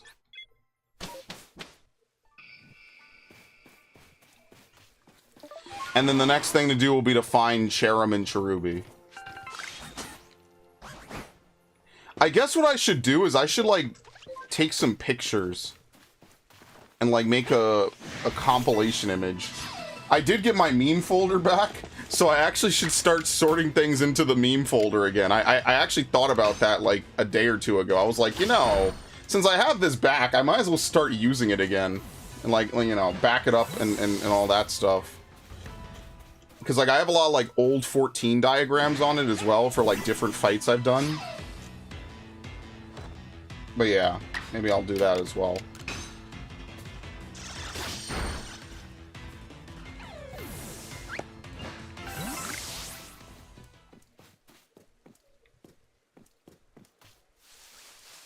Yeah, you can never go wrong with these guys, right? So like, if I like what I could also do now is just bring out Staraptor and just Brave Bird.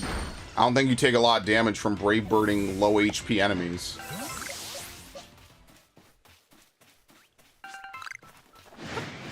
But yeah, I'm taking a little bit of advice from, I forget who it was, but I'm taking a little bit of advice. What I'm going to try to do is I'm going to try to focus primarily on, like, going through the deck sequentially. We'll skip over things like the evolutions, right? Because those don't really matter as much. So after we do, like, Bibarel and Staraptor... Crobat is one of those Pokemon, like, it's gonna take a while, right? Like, I'm jumping around a little bit. There's also Floatzel. That's not, like, a terrible one, so we'll, you know, I'm gonna try to do decently with it, right? Overquill might be one we skip. Roserade is another good candidate, especially since it's a guaranteed spawn, right? You're 100% guaranteed to see Roserade in certain places and areas.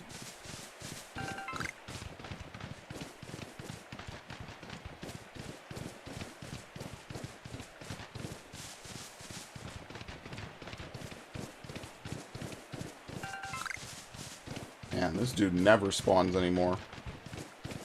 I'm telling you, they know I have too many shinies. They stop spawning them as often. That's insane.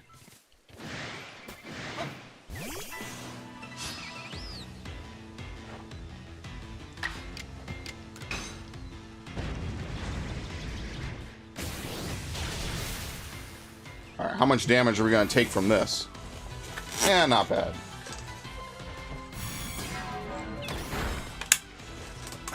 That's like the only neutral move that it knows. And that, I guess.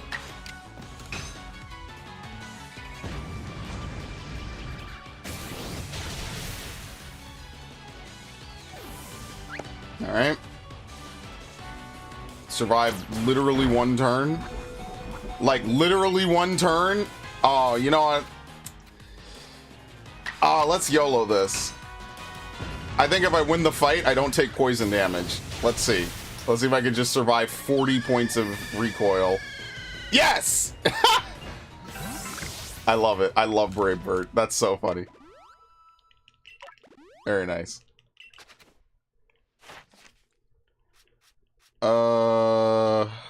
Where is this thing? You have to use it 40 times. Oh, forget it. All right.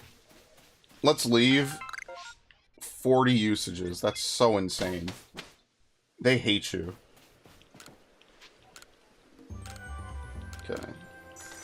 All right. Let's go to Alabaster unless there's something way more pressing and see if we get a shiny. And we did finish Cricketune. Yes. Okay.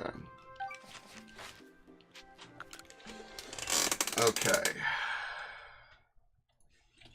Cricketune. Same thing with Mothim. I could fill that in. Cricketune and Mothim. I'd like to maybe also try to get Alakazam. I'm sorry.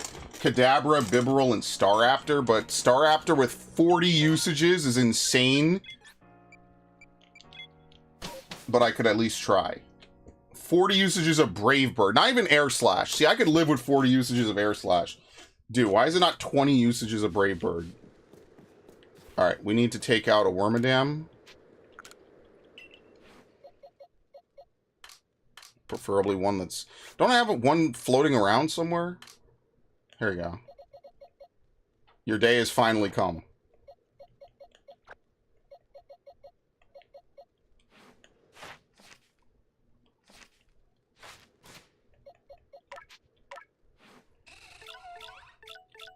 Defense down. That's not fantastic. Alright.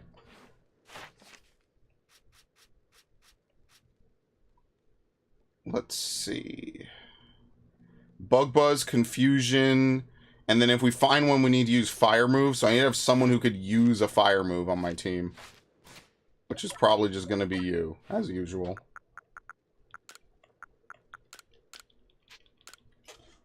I have to remember that. I feel like I did this at one point, and then I reloaded the game save, which is exactly why I don't do that anymore. Or at least I made good progress on it. Okay.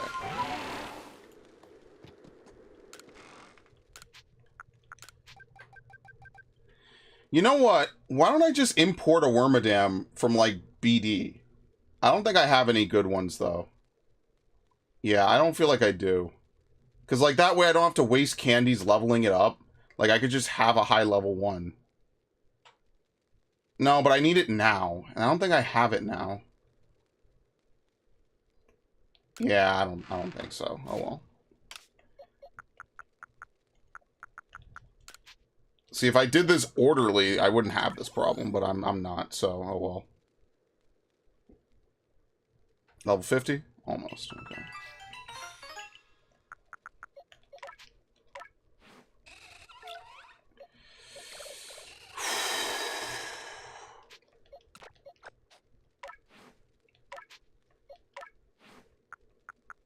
Bug Buzz.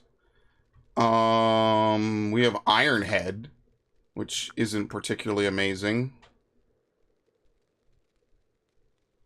Especially since it's physical, but I guess I'll just leave it. It doesn't really matter. So, there you go. I mean, we also have Silverwind. It doesn't really matter. Okay. Dude, what do you even do with all this dust? Like, how does this even work? Do you just, like, rub it on the Pokemon? Is it like Epsom salts? Maybe it's like... No, it's dust. It's not incense. I have no idea. Whatever.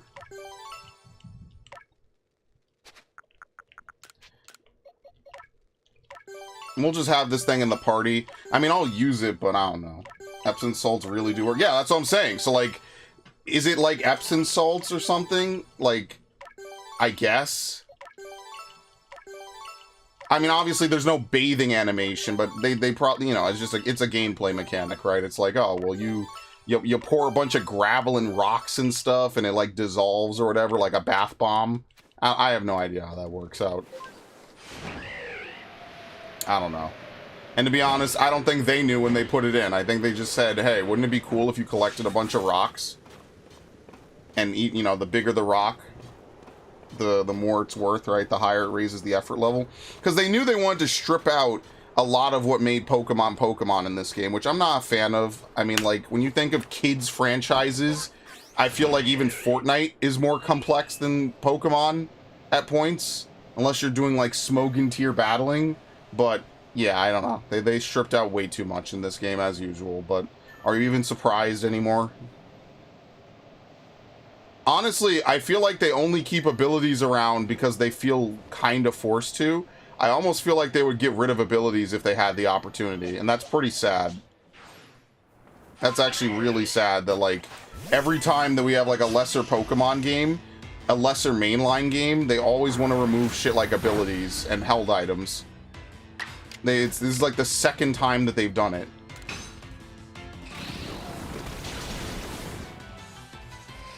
First time was Let's Go. Which at the time, you know, you could cope and say was mostly for the Pokemon Go people who just happen to own a Switch to get them to buy a Switch. Right? Like to get, oh, I'm a huge Pokemon fan. I used to play it when I was in 2nd grade. And like now it's like, so what's the excuse for this? Because this game is more hardcore. I don't know. What I do know is I'm not starting my save file on Let's Go Pikachu until I get a Pikachu with a good, with a really good, what's the word I'm looking for? A really good nature. I have to figure out how to delete the save data until I do.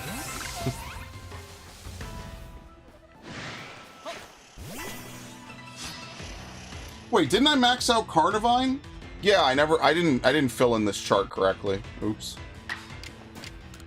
Like, my list on the right-hand side of it is good, but I never filled in the left-hand. Because that takes slightly more effort, so I just didn't do it. As you can see, the time of day shifted, which is why they respawned.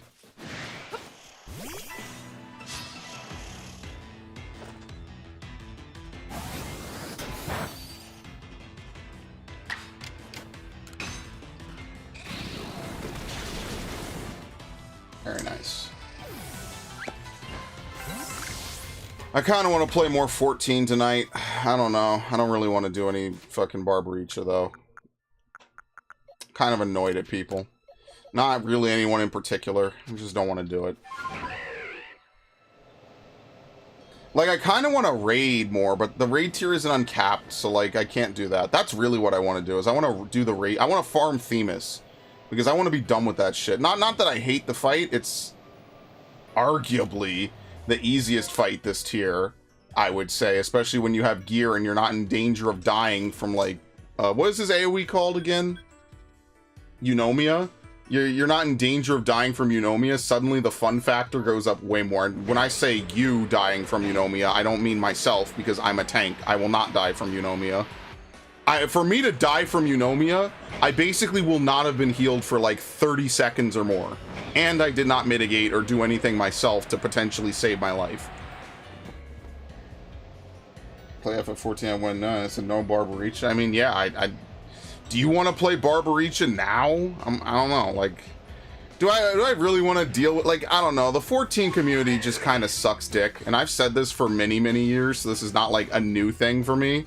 Like, most of the time, people on the 14 community are just words I will not say on a YouTube stream. Oh, that was fantastic. What did I use before to knock him out? Let's use you. I want to get it done. Alright, let me play this for a little bit, and then I'll maybe get on. I'll just stream twice today, and then I'll go record. What time is it? 5? 5:30. Hello, internet? Thank you. Yeah, let me figure it out, and maybe I'll do it.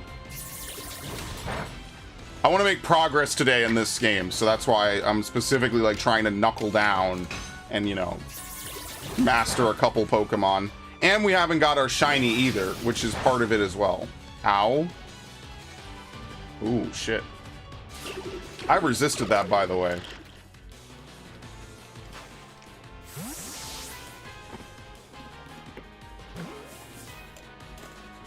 But I really just want to raid Savage. That's the thing. I just want to raid Savage so I know how many more pieces I need to get from every fight. And that doesn't mean I'll not raid it after that, right?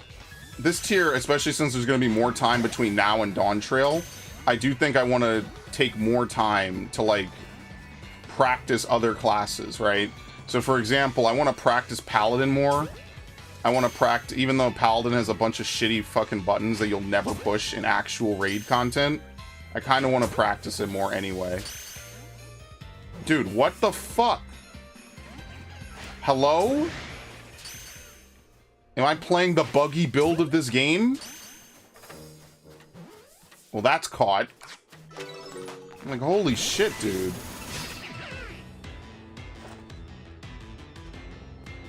And he gets to move for... Oh, I'm slow. That makes sense.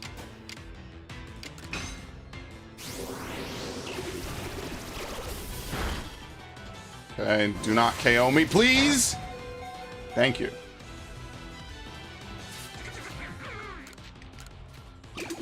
You know what sucks?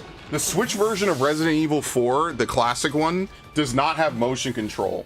That's like the perfect game to have motion control on. I would actually take my Joy-Cons out and play Resident Evil 4 on the Switch if the Switch version had motion controls. And it does not. I already looked. I Googled it. Because I was like, wait a minute. This would just be just like playing the Wii version. No, it does not have motion controls. I already looked. I am very annoyed by that. That's such a swing and a miss, bro. That's like one of the few games I actually enjoyed that had motion controls was Resident Evil 4. That and Metroid Prime 3, and by extension the trilogy, are the only games I actually enjoyed playing motion controls with on the Wii. Like every other game, it ranged from being fucking game ruining like Sonic and the Secret Rings to just it's just a shittier controller. And so that's why, like I said, Wii era definitely was not it. What was it is that a lot of those games are really rare. Did I ask something while I was AFK? No. And if I did, I don't remember, but I don't think I did. I said, let me do a couple of things first, and then I'll take a little bit of a break, and then I'll get back on and we could do some stuff.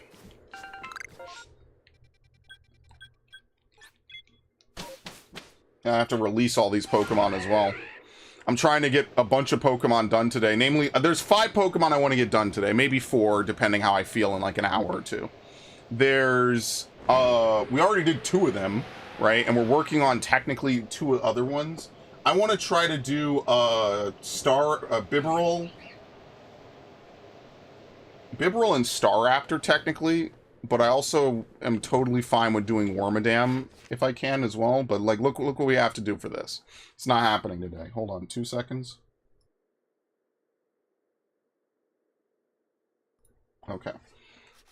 But yeah, like some of these, like Crobat's another one with 70 agile styles, right? Wormadam requires 70 agile styles. It's nuts. It's just time wasting. It's the definition of time wasting, sadly. This is at least more manageable. We don't have to use strong style anymore, right? So we just have to use Air Slash, and then we just Brave Bird a bunch of low-level Pokemon. But like these, I just think these are going to take too long. I feel like we might have all we have done today. So like maybe we should just go back to looking for Shinies. We already finished a number defeated with fighting type moves. Nope. I'll be just deleting this Blissey. Thank you very much.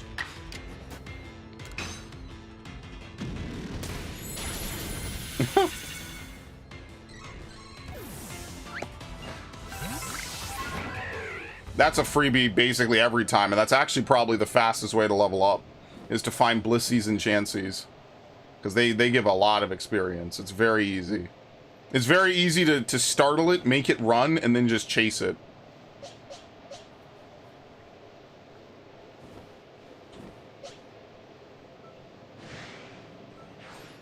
Glalie also another one that's like really close to being done.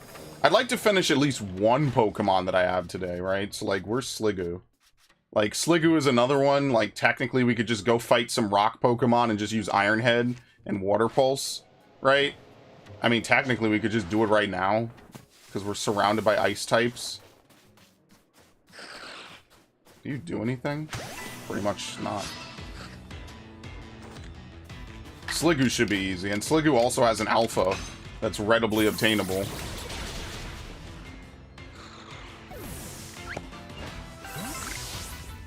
I don't think that Snorunts run. Oh, we even need to defeat them. This is a match made in heaven.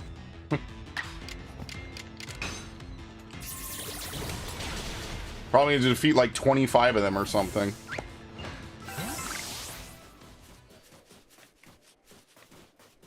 I just kind of miss playing Pikmin 4. Can I admit that now? Has it been enough of a time lapse since Pikmin 4 came out? Oh, nice. Time of day shift. I kind of miss playing it now. I hope it gets DLC. That's one of those few games I really hope gets DLC, just so I could do more stuff in it. If it doesn't, it was pretty complete. That's a $60 game, I'd say. It has a good amount of areas and a good amount of stuff in it. I do still think that maybe Pikmin 4 or Pikmin 2 might be a slightly better game. Maybe more so for difficulty. But I do like that Pikmin...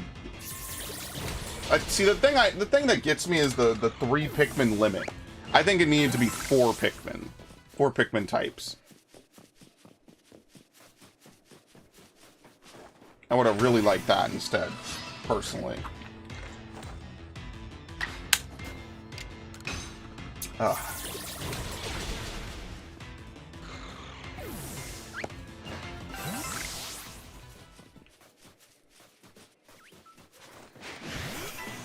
Dude, the shinies are just not showing up today, I'm not gonna lie. I resist. Thank you, steel type. I think this thing is only weak to, like, ground and fighting.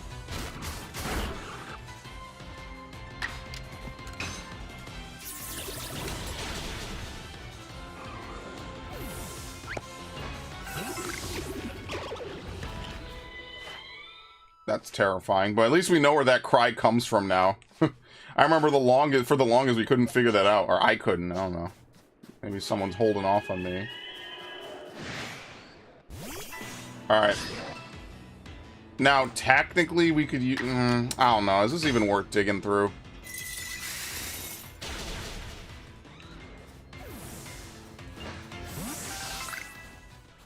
Not really. Let's get out of here.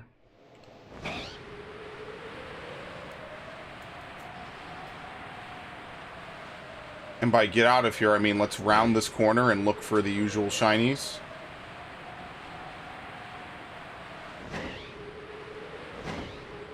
It's a shame that PT never came out, by the way. I think about that sometimes. And, like, if the Silent Hill 2 remake isn't good, which I'm going to be honest with you, if they're already saying keywords like we're adapting it for modern... They said something to that effect. They're like, we're changing it to suit the times or some combination of words like that. If they're saying that, my expectations are already done. I'm just keeping it real. Like, Keith be real. If they're saying that, bro, it's pretty much GG as far as I'm concerned. There ain't no way that they're gonna adapt one of the most, like, classic survival horror games ever created and then adapt it for modern audiences like that. Like, even the Resident Evil remake, right? The one from 2002 played basically identically to all the, what? At that point, how many Resident Evil games were out that were mainline? 0? No, did it come out before 0 or after? I can't remember. But, like, 0 was definitely developed side by side with it, right? So 0... the original one, let's not be cheap and count Director's Cut as a separate game. 2, 3, and Code Veronica X. Right? Let's not count both versions of that as separate either. That's like 5 games, basically. And then there's also like Resident Evil Survivor and things like that. And it's annoying to me. It's like, okay, well, you know, listen, man. Sometimes I just feel like they just go a little too far off the rails with some stuff. I don't know. And it's sad because I feel like they have good ideas. And, like, if they don't remake Code Veronica next, I'm going to be so fucking angry, man. I'm going to be actually tight at them. Because that's a game that plays exactly like the reason why they went and updated the modern ones, right? 2 and 3. That is, like, the finale of that trilogy of PS1 era, like, Resident Evil games. If they don't update that shit, I'm gonna be annoyed. I really will be. Because that's like one of the most key games leading up to 5. I just think that the whole remake project is just like, I don't like remake projects. I think I've been kind of numbed to them over the last few years. I think that people way over remake and overhype this stuff. And when I say people, I mean companies.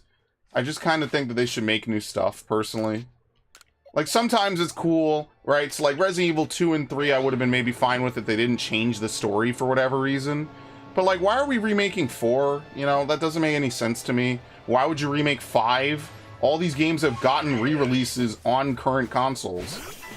So, like, I don't know. I'm just not the biggest fan of that.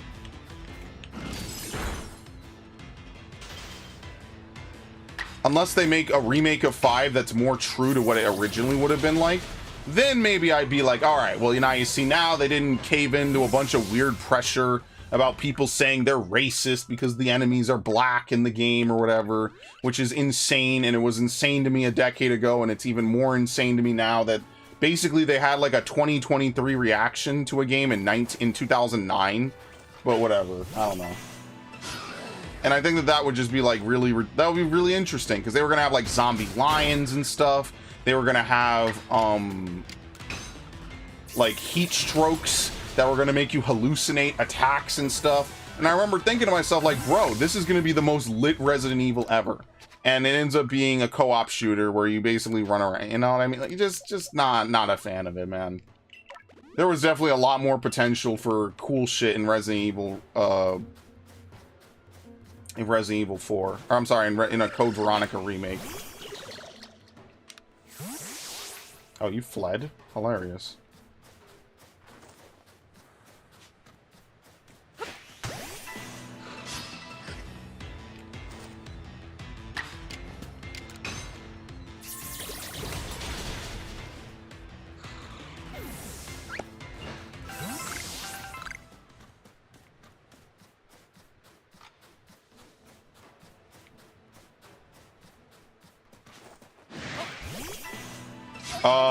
Grass does not resist steel.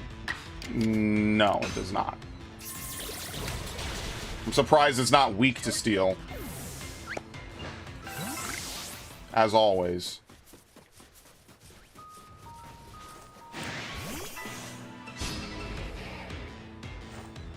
Yeah, I don't know. I mean, like, I never did play Silent Hill, what was the other one? Downpour?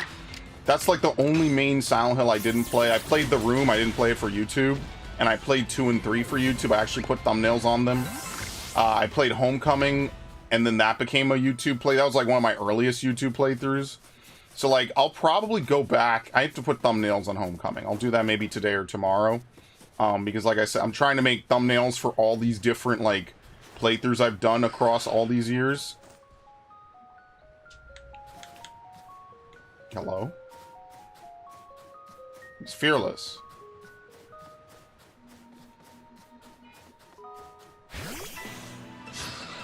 But that is so wild to me that, like, somewhere along development, Resident Evil 5 just completely became a different game.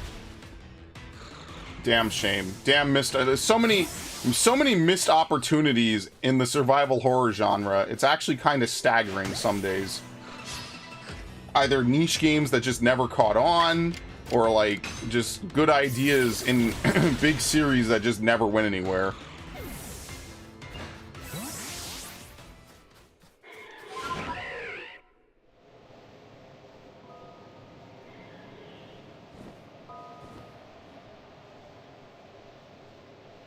It's funny too, because when I update the thumbnails on videos, YouTube will tell me like, oh yeah, by the way, we've age restricted your content.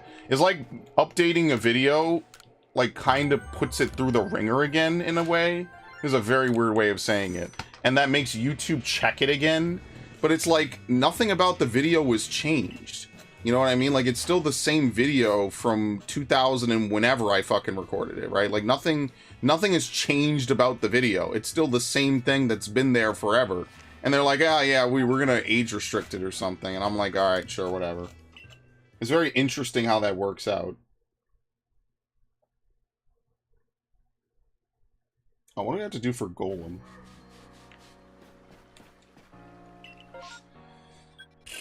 I mean, hey, Chansey could be good. That's good experience if it's reasonably leveled. That's not bad. I think we already finished Chansey.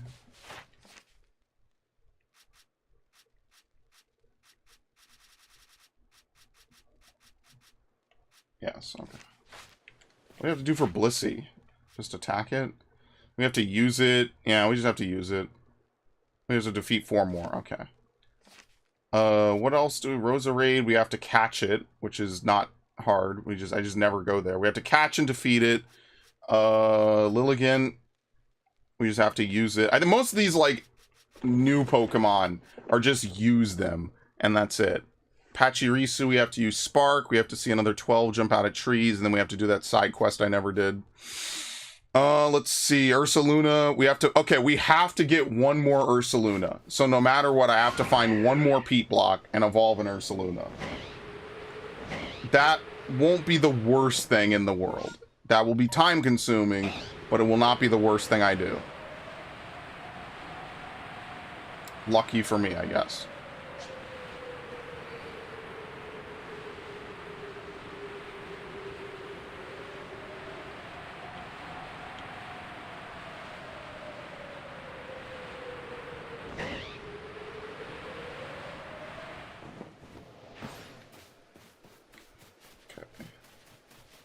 Alright, in a minute, I'm gonna take a brief break to go get some water.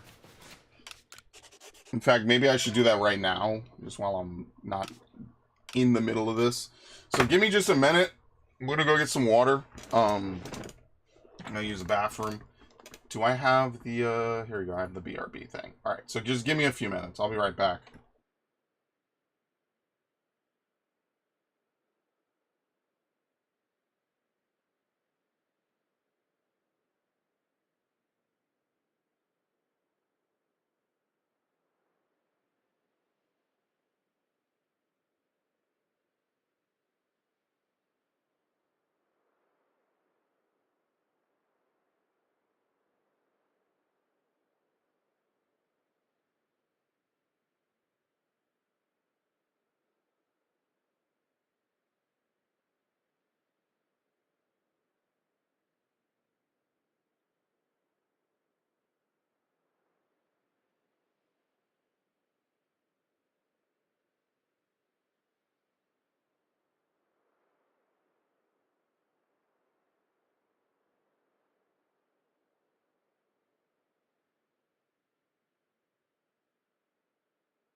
Dude, now I have a headache.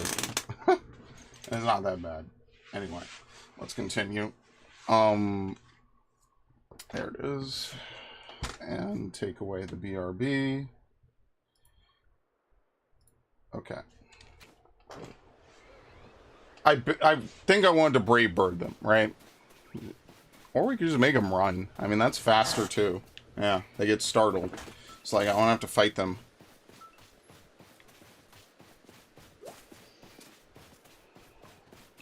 What the fuck? Run! Dude, there's one chance he just refuses to leave.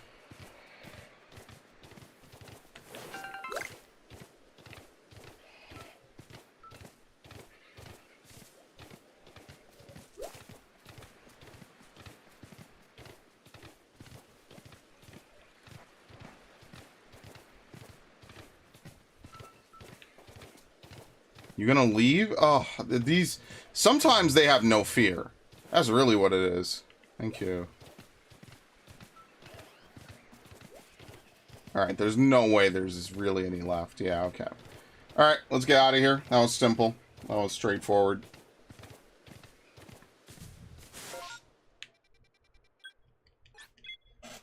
Alright.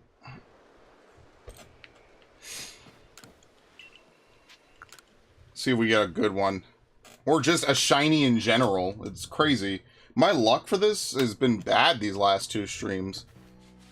And we played, what, like 3 hours last time and didn't find anything? Oh, great. We're right back where we started.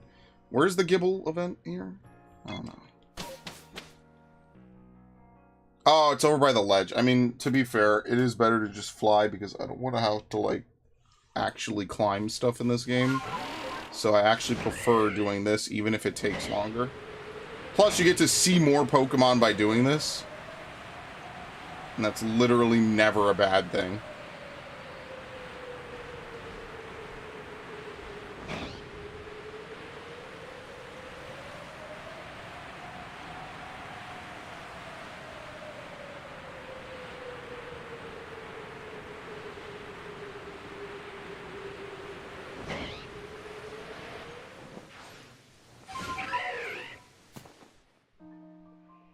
Okay. So who are we going to use for this? It's level 21. I mean, I guess we could just do what? Agile style. Was it Agile style for Wormadam? Or should we just Brave Bird? Yeah, let's just Brave Bird until we're maybe like out of Brave Birds or something. That might just be better. Like, yeah, we'll lose some HP, but I'd rather just get that out the way. Because we have to level up this other... Wait, what? Oh my god, wrong Pokemon. Whoops. This will just be a little bit better regardless.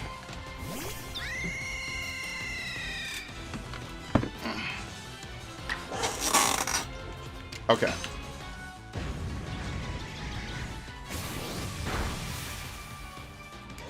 How much do I lose from a level 21? Not that bad.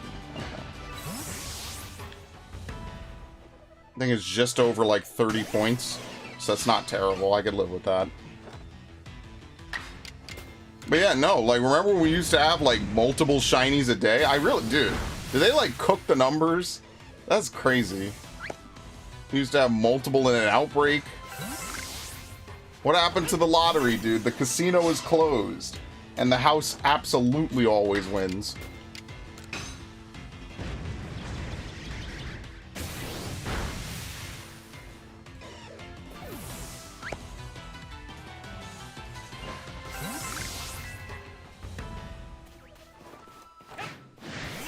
Okay.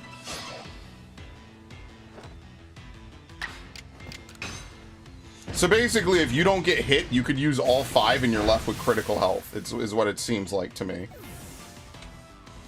At least at this level of enemy. So we could reload after this. And then do it again. And we get like 5 per, pretty much.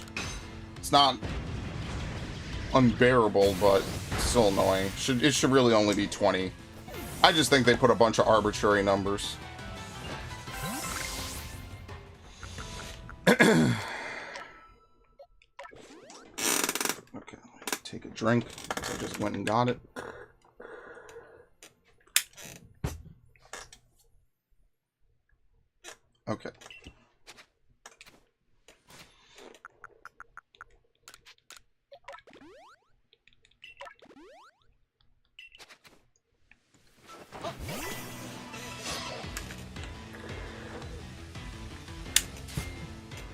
Whoops.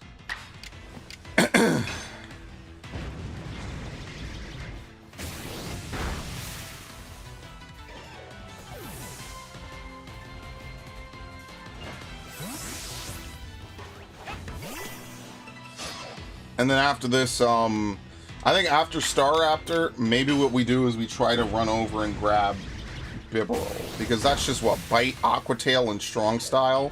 That shouldn't be too terrible. Bite is going to be hard to do. I guess we have to change nighttime. And then we have to go fight some ghosts. Which we will be immune to their ghost moves, which is nice. Aqua Tail. So basically we just go spend some time in Crimson. We level it up, we spend some time in Crimson Mirelands, and then we just fight either the Geodudes, the Onyxes, and the Rhyhorns, or we fight any ghost types, which is basically just Ghastly and Haunter. And that's pretty much how we finish that, and then that'll be an easy one as well. And so, like, looking at this, the ones that are really going to be annoying are going to be ones that... Wait, no, we did Bonsly. I didn't fill that in either. It's going to be ones like Mantike. Mantike is going to be annoying. Any of the ones that require you to, like, get weird evolutions, usually not... Obviously, I have them, but, like, they require you to use the moves a lot. So, I don't know.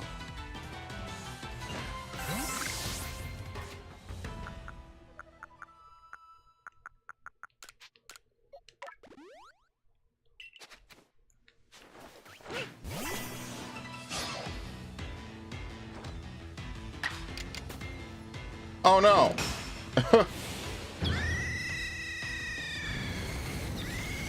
This is probably the most I've ever used a Star Raptor, by the way.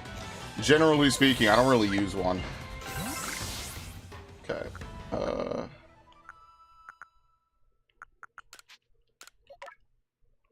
Then while we're here, we'll check for Heracross. I also need to... I think Bronzor is another one that we need to figure out that it leaps out of stuff as well. Ore deposits. Do we need to catch Magnezone again? Where is it? Magnezone? Probopass. There we go. Yes. As dumb as this is.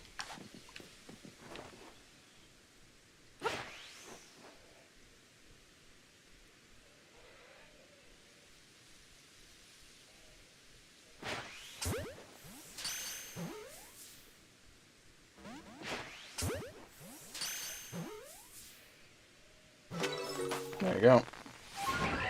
We'll go catch the other one after this. Staraptor's a good Pokemon. Yeah, no, it's not bad. I never use it. It's definitely not my favorite. I mean, I much preferred Noctowl.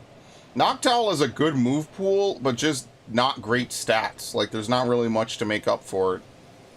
Whereas Staraptor, you could just have it be a bird bomber, basically. You could just have it Brave Bird shit. And that's what it used to be good at. And then Talonflame came along, and then they had to nerf Gale Wings, because Gale Wings was too fucking strong. Gale Wings was absolutely absurd, and then they nerfed it, and now it's completely forgettable. And that's pretty much the story of Talonflame. It was a very average Pokemon with a crippling 4x weakness, given one of the best priority abilities in existence, and they made one slight change, and then it was done. It was right back to the fucking dog heap of history, and then no one remembers it for. Which is fair, because that ability is either stupidly broken. Technically, it lets it get an easy snipe in if there's no stealth rocks. But yeah, oh, it was way too strong, as anyone can attest to. They gave that thing so much ammo to just destroy Pokemon. Like, you could just suicide Brave Bird the shit out of Pokemon. What are they going to do to counter it? Nothing. There is no counterplay to it. So, like, in theory, there's other good flying moves it can use. I'm sure, like acrobatics. You could probably, like, it probably wouldn't be good for, like, competitive. But, like, technically speaking, maybe there's, like, a berry you could eat that increases your damage or something. Right? and then maybe once you you remove the berry, you could just use acrobatics. But that's all assuming that you don't get hit. And it seems like a lot more setup than it's actually worth, which I think is ultimately the problem. Is that to use Gale Wings now effectively, there's way too much setup, and there's probably just better Pokemon that you could just go find anyway. But that's like a perfect example of how to balance something. Is do you go for that clutch Gale Wings Brave Bird right at the start of a fight?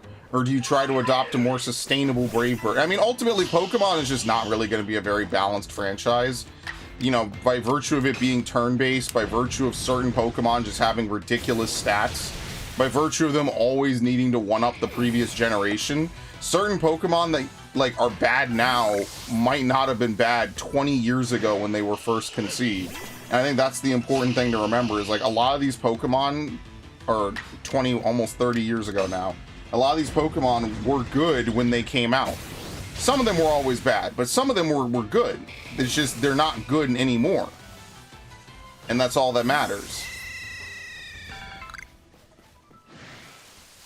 Who? The Mothim? Yes, okay. Yeah, I'm going to start building up healing. I'm going to stop using those citrus berries so I can keep building up my healing. That's going to be the next thing I wail out on in this game, is buying a bunch of healing items just so I can have a bunch of healing items.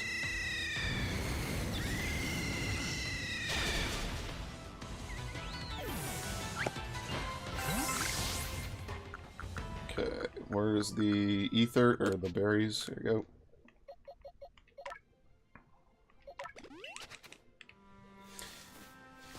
Nope. No PP ups in this game, sadly. That would be really good for this game in particular.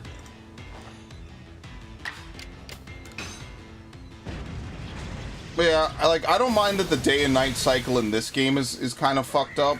I don't really care. I think that, like, when you have a side game like this, like, that's not the main game, it's fine.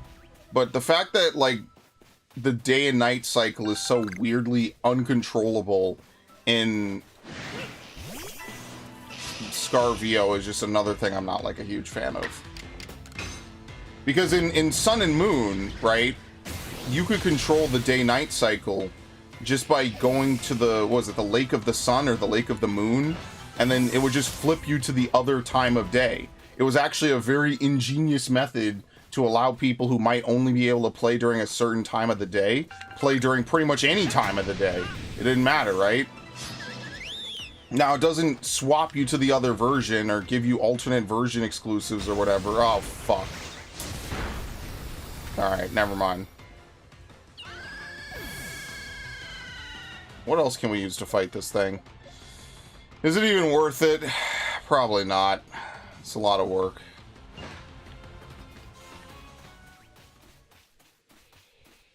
Just want to get some cheesy KOs, man.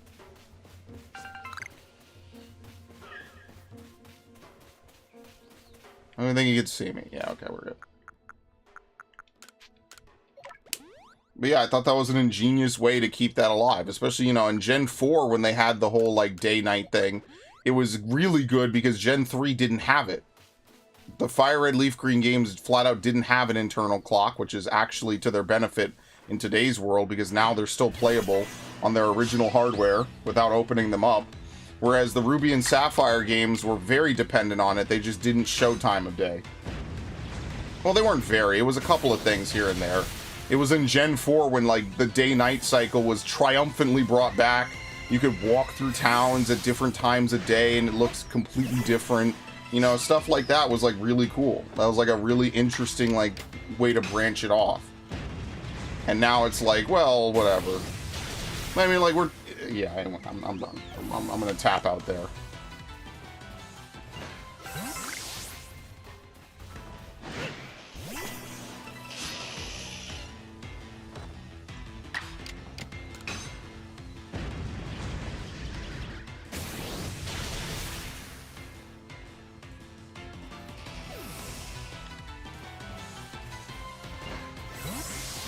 Okay.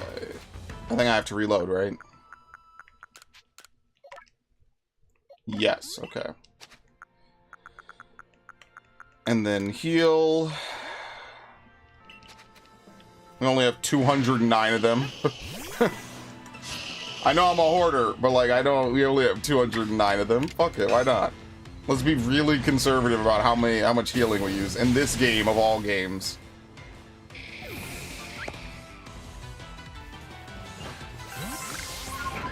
I mean, luckily, like, when you have a flying type Pokemon or a flying type move, man, there's tons of enemies to go fight. Like, there are tons. Like, this whole area has nothing but flying type, or but bug types. Easy, easy.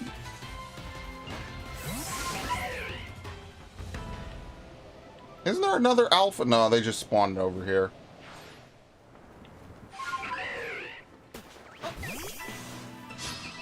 I mean, Mothim is just in, like, every area besides Alabaster, I'm pretty sure. Maybe it's not in Crimson, but it's definitely in the other two. Because it's on that one ledge that I always go up in Cobalt. It's all over the place here, and it's across the river in Obsidian. And that's why this is good, because it gets us fighting some of these higher level Pokemon for experience.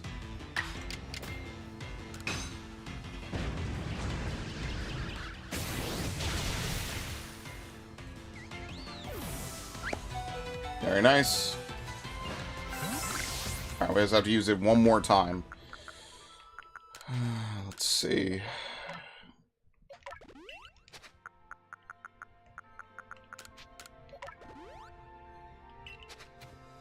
No, we're gonna need a little more.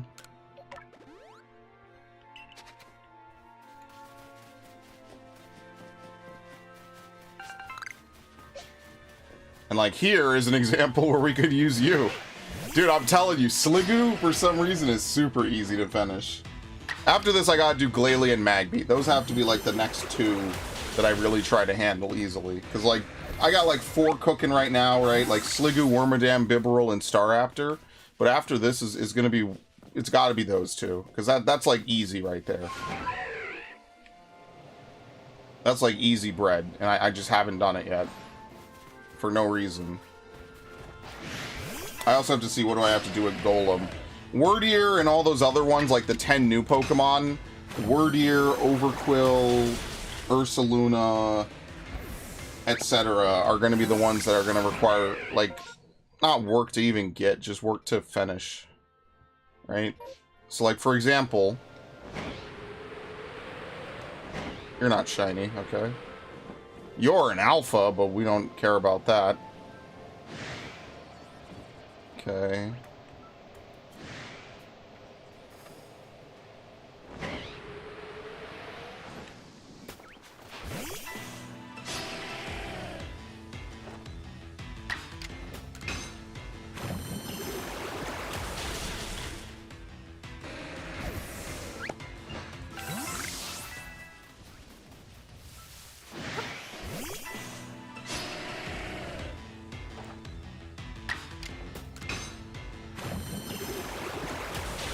Yeah, I think we're gonna finish Sliggoo first.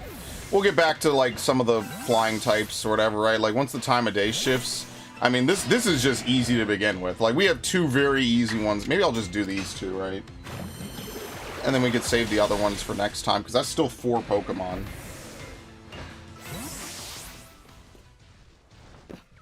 It would be even better if some of these guys drop dust as well.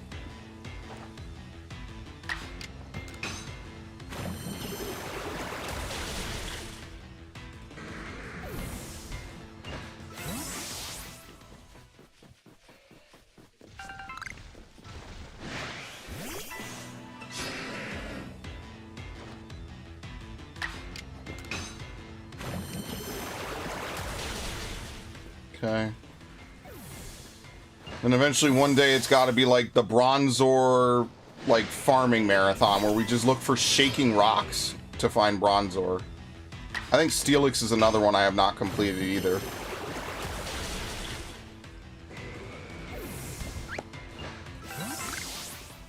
Alright, what do I need to do for Steelix?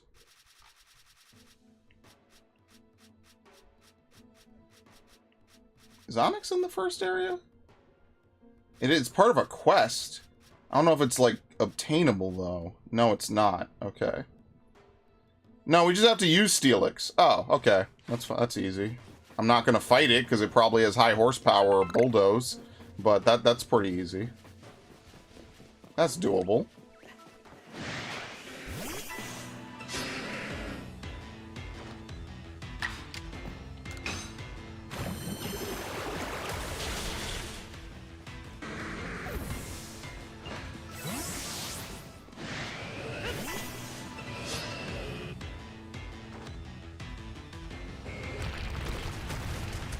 Yeah, Onix is a fast Pokemon. Despite how it looks, it is a very fast Pokemon.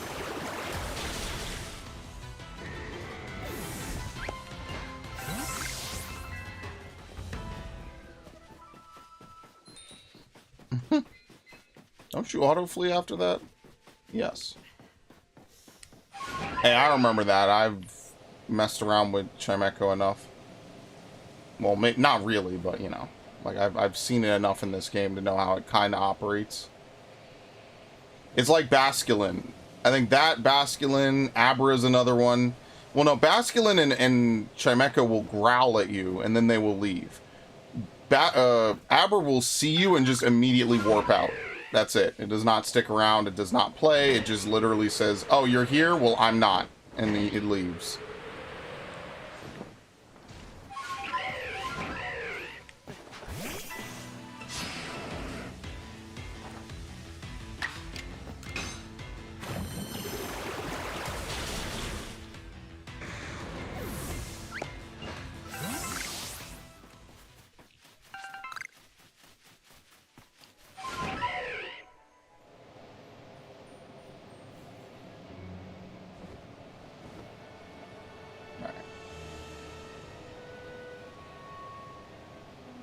Why did I not check the Magikarps?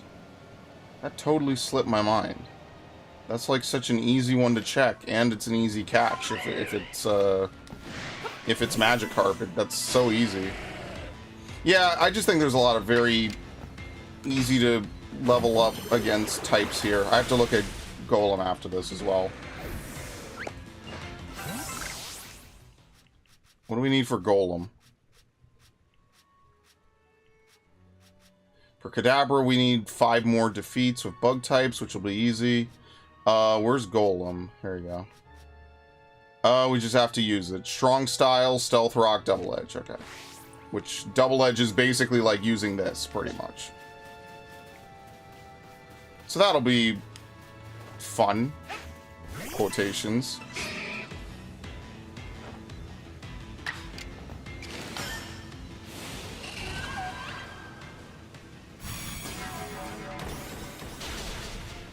Yeah, it's obviously not a KO. I resist.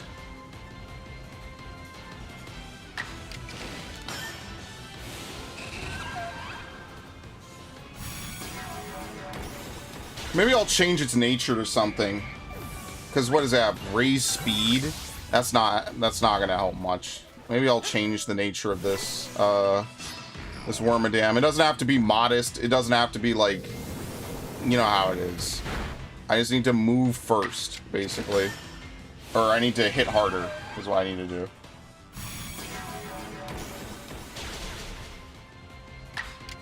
Hit harder instead of moving first.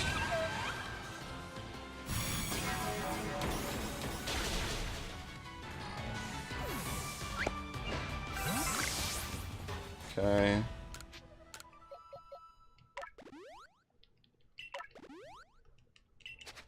Wait, can I craft this in the field?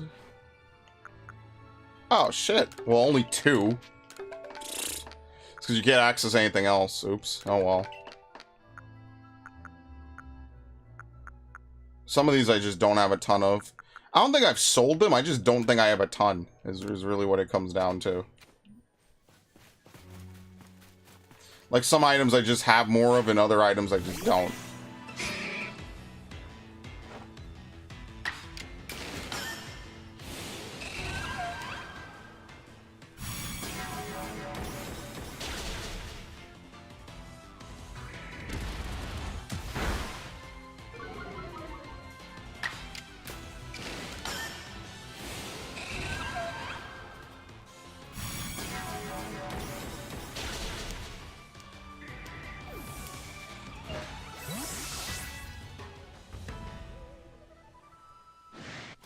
Okay.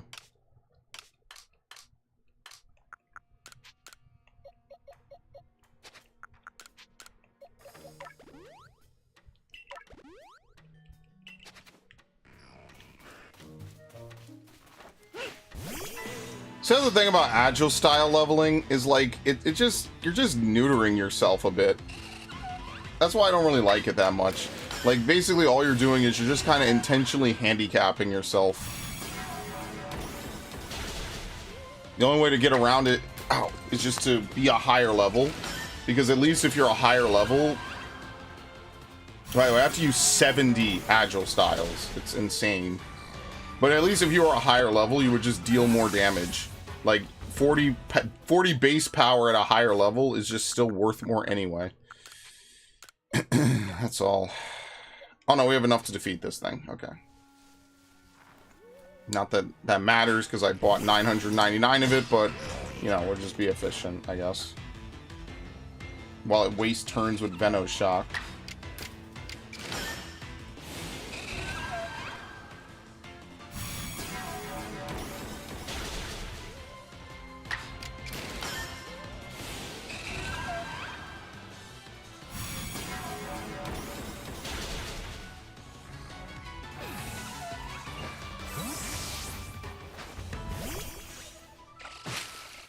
Oh, shit!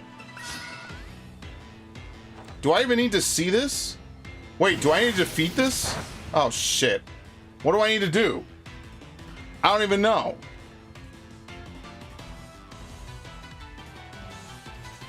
Well, I could always evolve Cherim.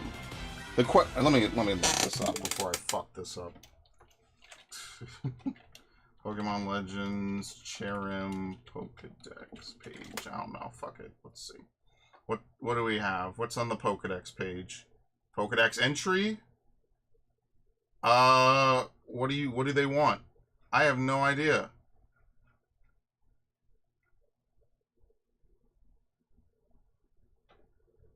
Well, there's a location. Can be found from shaking trees. That's great.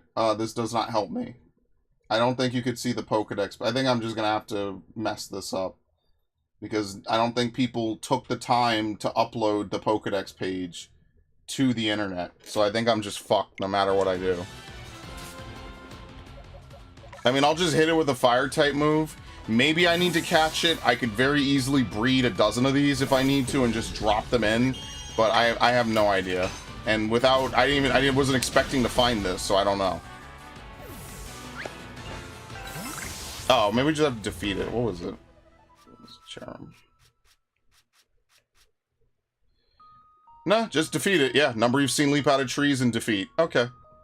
Because I was going to catch it, but I was like, I think I've done enough of that, right? Yeah, so we just have to see Cherubi and Cherim jump out of...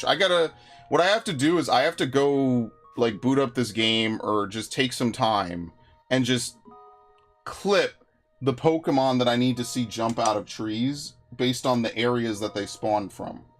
And so, like, I just did it... Wait, what the fuck? Oh, this is the World of Warcraft tab. I just did it with Heracross. I need to do it again for Cherim and Cherubi. Right? So, like, if I go to Poke Earth, and I go to Coronet, and Lord knows there's 100 ways you could find Cherim and Cherubi. Where does Eevee spawn here, actually? Only in space-time distortions. I kind of figured. So we want Cherim. Okay, so Cherim. What about Cherubi? Is it either or? I have to full screen this. Good thing my monitor is kind of big. Let's see. Yeah, they're both likely to spawn off of the same trees. So it's a 70% chance to get Cherubi from the left side of the map, and a 28% chance of getting Cherim. I'm sorry. Cherim is 70%, Cherubi is like 28%. Now what about on the right side? It is the same. So basically you're more likely to find a Cherim than a Cherubi on this part of the map. Okay. So that's actually good to know. It doesn't matter which one we're looking for. Now, obviously, basically we just have to check a bunch of trees in every one of these areas. So it can be any tree along, and it's only these trees, by the way. That's the only Pokemon that can spawn from them. So once again, I'm glad I just checked it. So now I don't have to worry about it. Now, obviously, there's other Pokemon that we need to find jump out of trees. So, like, Bronzor is another one, right? So if I open up another tab and I do the Bronzor method, that's another one I need to figure out. Coronet. By Pokemon. Yeah, remove that. Remove the filters. By Pokemon, we need Bronzor. Right, there's no Cranidos, right? I'm not crazy.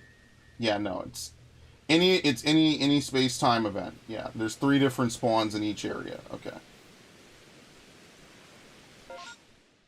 Where is this shit?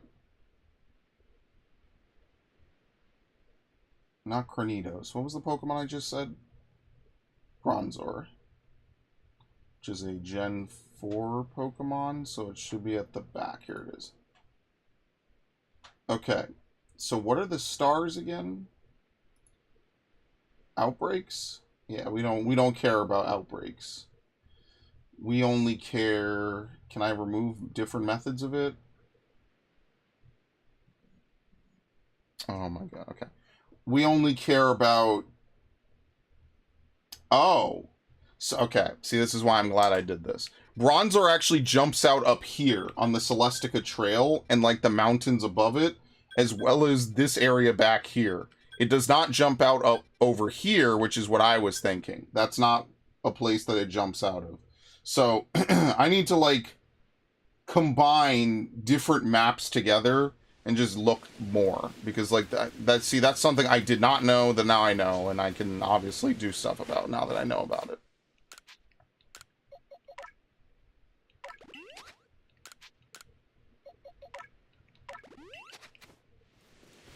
Okay. They're absolutely insane for this, man. They didn't expect anyone to do this. This is so ridiculous. Yeah, there's a lot of places where Bronzor spawns, at least. So now, I still think the worst one is going to be trying to get, Combi and Pachirisu. I think that's going to take the most time, because they all share the same tree spawn. That's going to be the worst one for sure. Everything else, kind of tolerable. Won't be the end of the world. But that in particular is going to be really, really annoying to finish off.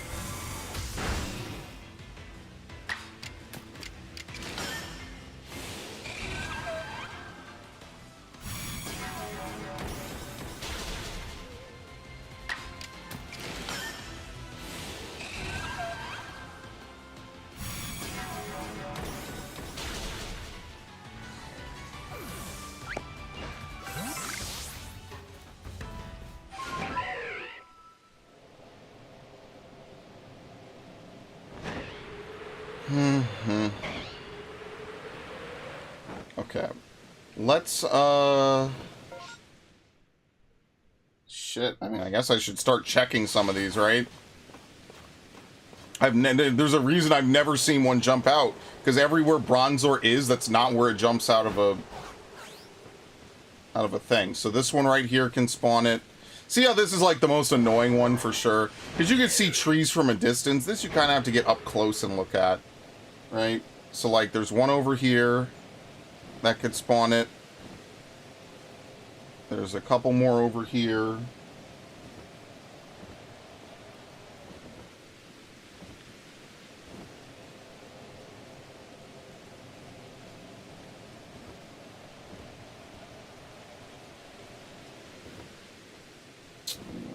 There's some over here.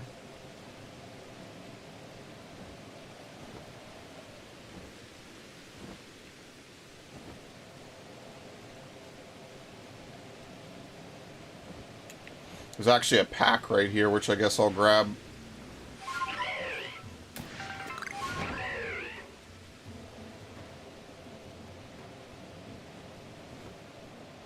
And then there's like a whole ridge up here of different ones that can jump out of.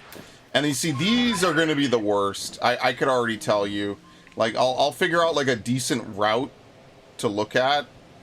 But this is going to take the longest, absolutely. So, that'll be fun.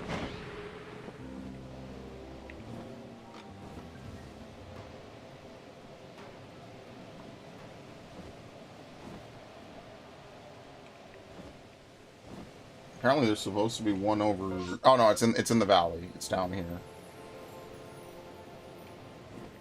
Somewhere. Might be that one. And this is exactly why I'm not going to have fun with this. Alright, so there's also some over here. There's a few more. See, with trees, I think it's also just a lot easier to look and point out which trees probably have what in them.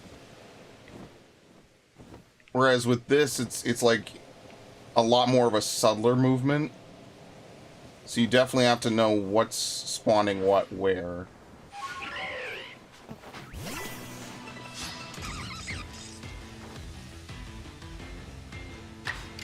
Okay. Oh, nice. You mastered Brave Bird. Very good. I guess I mean, but if I strong style it, I'll take more damage. Potentially, so I mean, I guess not, right? Because it's based off their maximum HP. So yeah, maybe not. But we're only 4 usages away from being done anyway, so it's kind of like, well, then there's no point.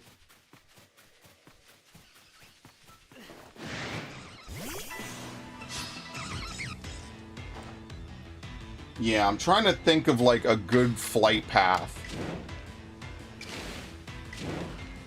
Wait, no, we're done. We don't have to strong style it. Trying to think of like a good flight path to check on all of these. It's gonna be ghetto no matter what, but at least it's more directed than what I would do otherwise, I guess. Hello, Devin. Welcome to the stream, my friend. Welcome to the very, very productive Arceus stream. I will be playing Starfield tomorrow for anyone who's wondering. Yes, it will be almost the first time in a month, but real life strikes sometimes, and there's not much you could do about it. I'm gonna get all the streams back on track once and for all. This will go to Wednesday, like it should have been. And then Friday... Well, no, wait. See, here's the thing. I could play this on Friday, but maybe I want to play Final Fantasy on Friday. I don't know. It really depends. I have to see what I want to do.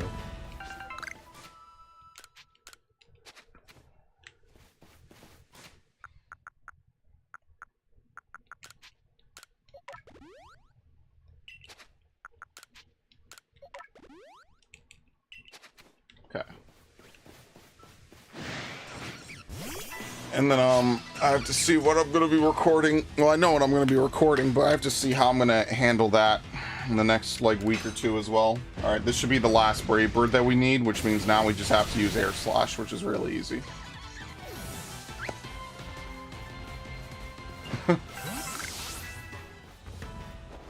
Somehow we did it. 40 Air Slashes. And I'm not deceased. Alright, so once again, we just have to defeat these. See, this is easy, because there's a spawn point right next to this. So, like, let's say you want to farm out... Oh, nice. Miss. Let's say that you want to farm... I guess I should strong style it anyway, huh? Like, if you want to farm this out, like, this is a no-brainer. This is super easy. Because you could just come here, look in this exact area, fly over to the other one, fly down the mountain, look at those trees, and then just leave. Hell, it might even be faster just to look for these trees, and then just, if nothing spawns that you need, you just leave. That's it. So, Cherim, and I guess to some degree, by extension, Cherubi are very easy to farm out, because the spawn points are static. That's actually the glitch Cherim tree that I encountered earlier when the bug was still active. For the OGs, of course.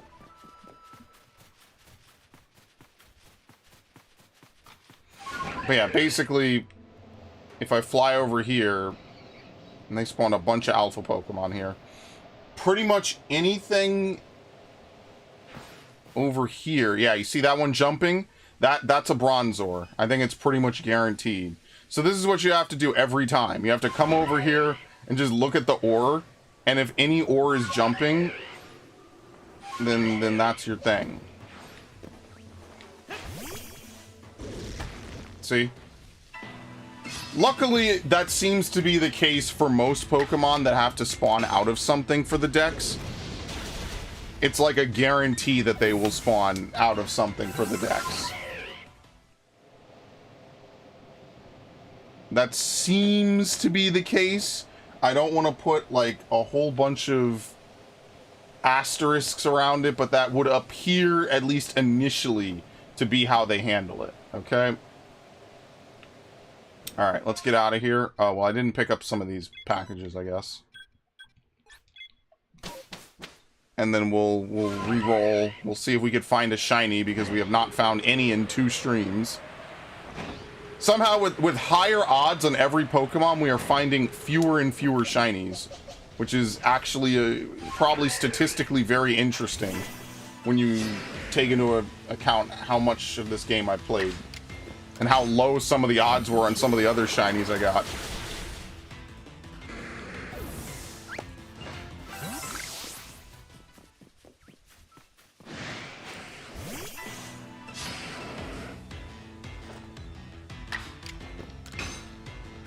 Okay.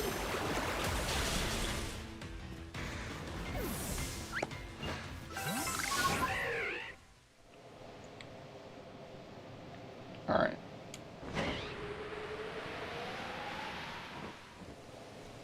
It's a shame, too. I mean, at least we haven't gotten it on any Pokemon we really don't care about, right?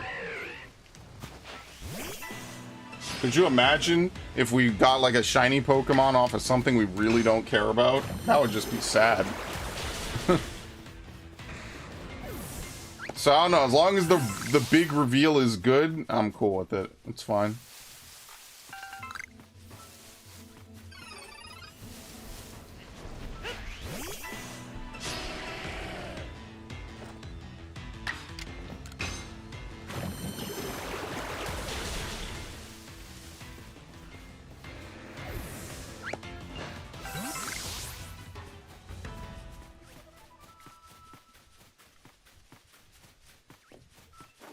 But yeah, I told Ash that in a little bit we'll do another stream. It'll be Final Fantasy, since we were doing Barbaricha farming. I guess, wait, what? You survived? What? I mean, that's fine. I don't have to defeat him. Yeah, that's fine. That works. It's not what I expected, but it worked. Wait, didn't I pick up the thing over here? There were 2 next to each other? I guess so. But yeah, I did say I would do some Barbaricha farming, so I don't know, when Ash gets back, right? I'd like to find a shiny first, but I doubt that's gonna happen. Let's grab this last package. Maybe we'll switch over. I'll start up a new stream, obviously, and we'll switch over. And then I'll do that for a bit.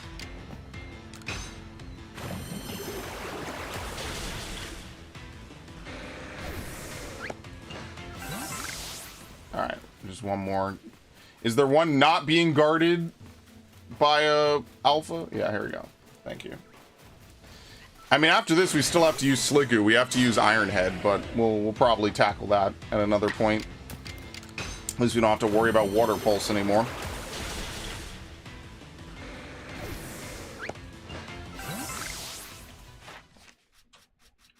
Oh. Look at that. You only have to defeat 5. But you have to see 15 leap out of trees. They're so sadistic. That's such bullshit. Yeah, so now we just have to use Iron Head.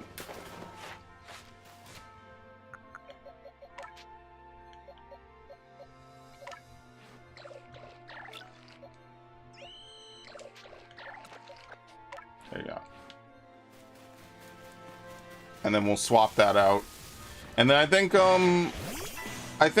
as long as we continue this, right, we'll probably finish this in like February. Like no joke. Which is pretty exciting, all things considered. Well, like on the 2-year anniversary and almost the 1-year anniversary of doing this, we'll be done. Because 4 Pokemon each time is not sustainable, and neither is 5. Maybe I won't count the evolutions, because it's kind of rare to even see them. So, like I said, the evolutions will probably be the last things I do. I'm gonna have to, like, start to develop a real plan after a point. Alright, let's get out of here. Let's grab this and get out of here. Because, yeah, I could stay and I could fight, Machokes, but we'll just work on that later. Oh, they're aggressive. Okay.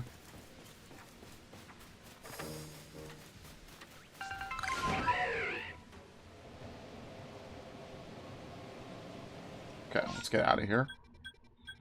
Yeah, this was a Gibble event a long, long time ago. Let's go. Oh, I didn't catch the other Magneton, whatever. It's fine.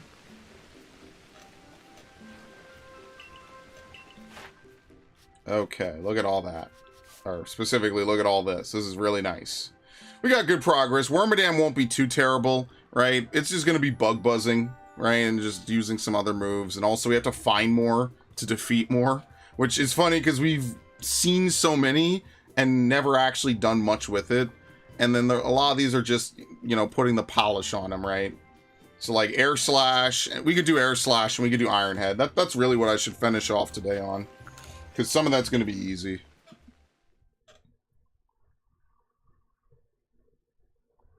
Just find like some low-level Geodudes in Crimson, and then Air Slash a bunch of the Paris, and then that's pretty much a wrap, right? Yeah, let's just do that. I'd rather make Pokedex Prog. Honestly, Shiniest stream is cool and all, but I'd rather make Pokedex Prog.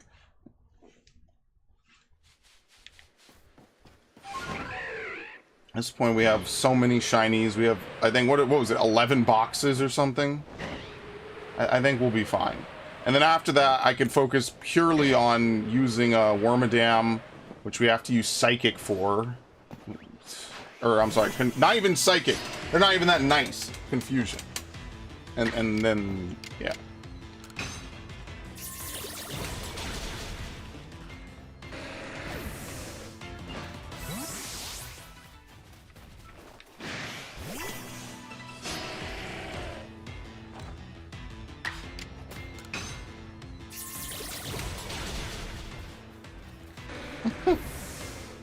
Hey, look, don't be mad at me. They're making me do it.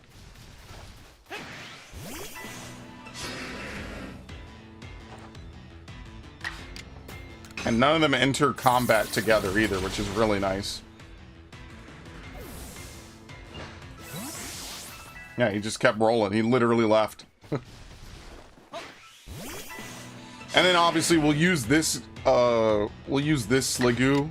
We'll evolve it into Goodra, and then we'll try to complete whatever Goodra's events are. They might be the same actually, which would be extra hilarious. And then we'll just do that. And then that's the Sliggoo line, right? That's interesting. It's not my favorite dragon type. Didn't much care for it when it was introduced. I'm not gonna lie, a lot of the recent dragon types I kind of just don't care about.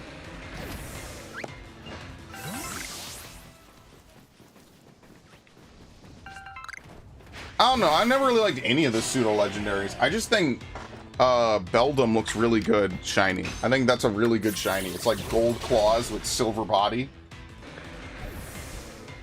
That's really good. Beldum into Metagross, that's a good shiny. But like most of the pseudo-legendaries, I'm not like a huge fan of directly. You just end up using them because they have really good stacks or really good move pools, or they come at a high level, or they have a good ability or something like that. Like sending in Tyranitar to just put up Sandstream is just really strong. Like, I don't even know. I think Tyranitar's other ability is Unnerve, which is like, why would you have a Tyranitar that doesn't set up Sandstream?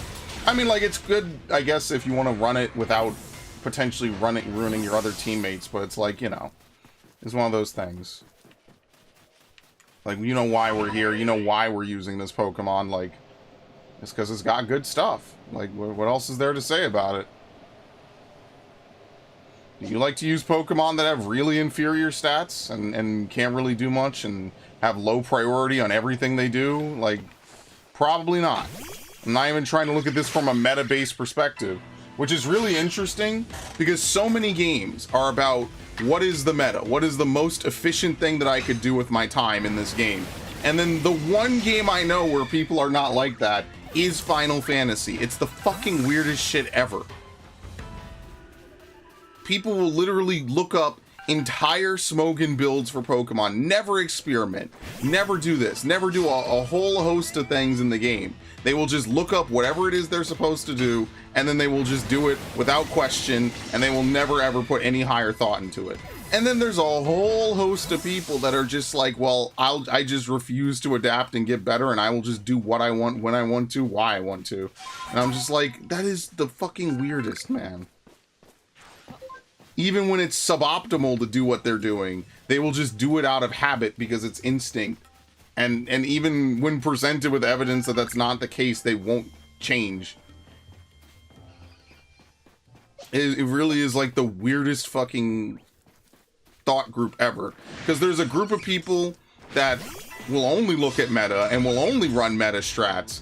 And then there's a group of people that will like revile and hiss like a fucking vampire in sunlight if they ever get exposed to it. It's so weird how people are like that. That is so fucking weird to me.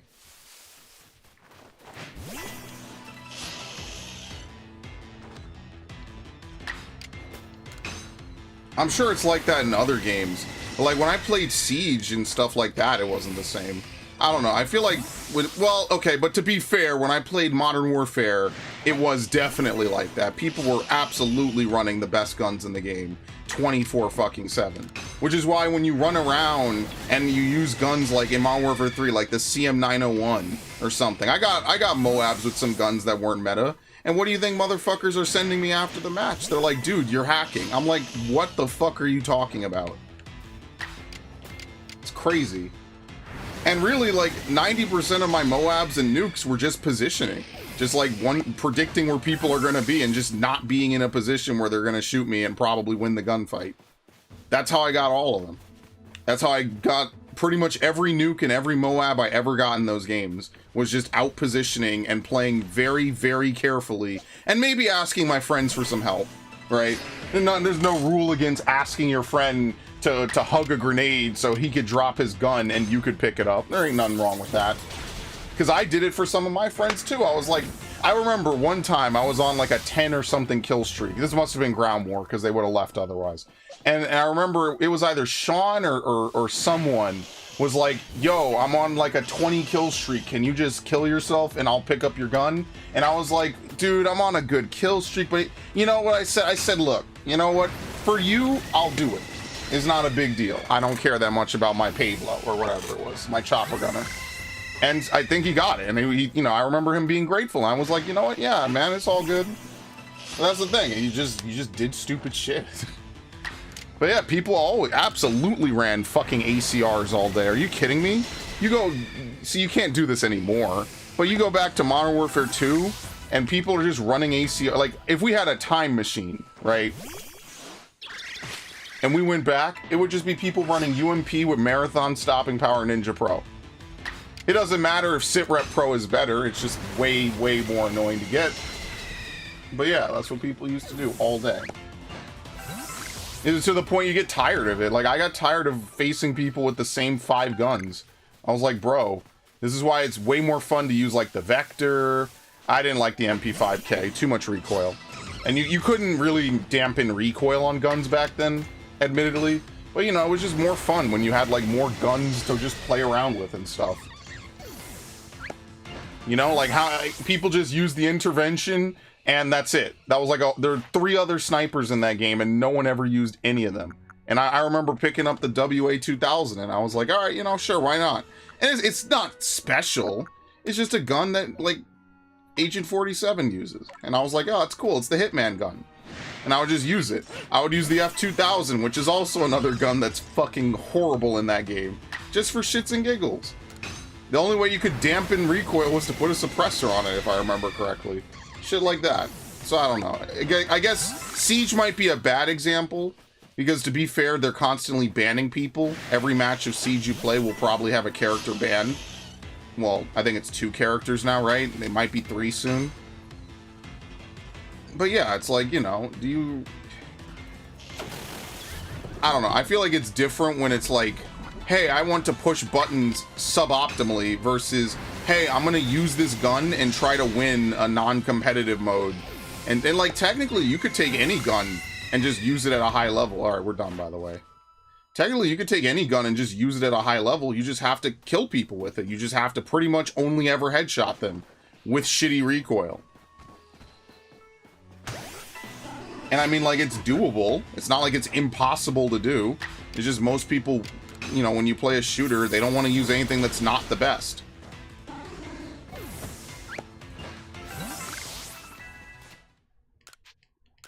What was it again? It's like a... Let's finish this off. Let's get this shit popping. I mean, I could fight Golbats. It doesn't matter. Let's see. Are these guys back yet? Time of day changed, so they should be. Yeah, here we go.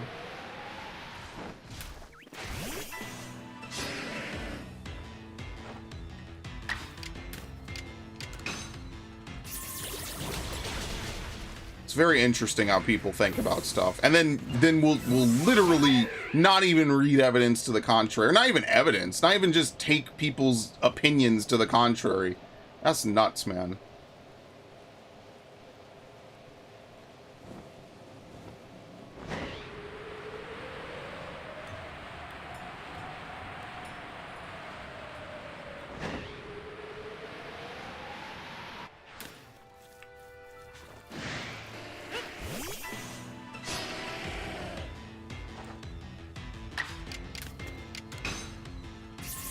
Maybe I'll go make something to eat in the meanwhile. I'll see how I feel in a little bit. I don't know. I don't feel bad. But yeah, I don't know. I have to go fucking play Final Fantasy today. That's gonna be great.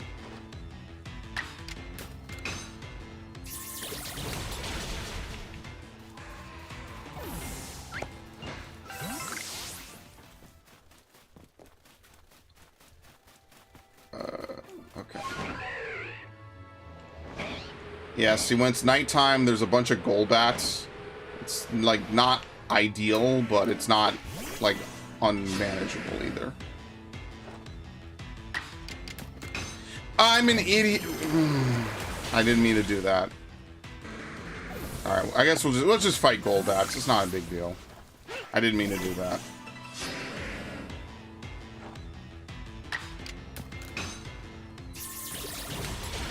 Should take that move off. I don't get stabbed from it. Alright, we have to use 3 more. Yeah, see, during the day, these are Gravelers. At night, they're just Golbat. I mean, functionally, it doesn't really matter, I guess, if it's all one-shots at this point. So I guess it doesn't matter. Doesn't do anything to me. Very nice.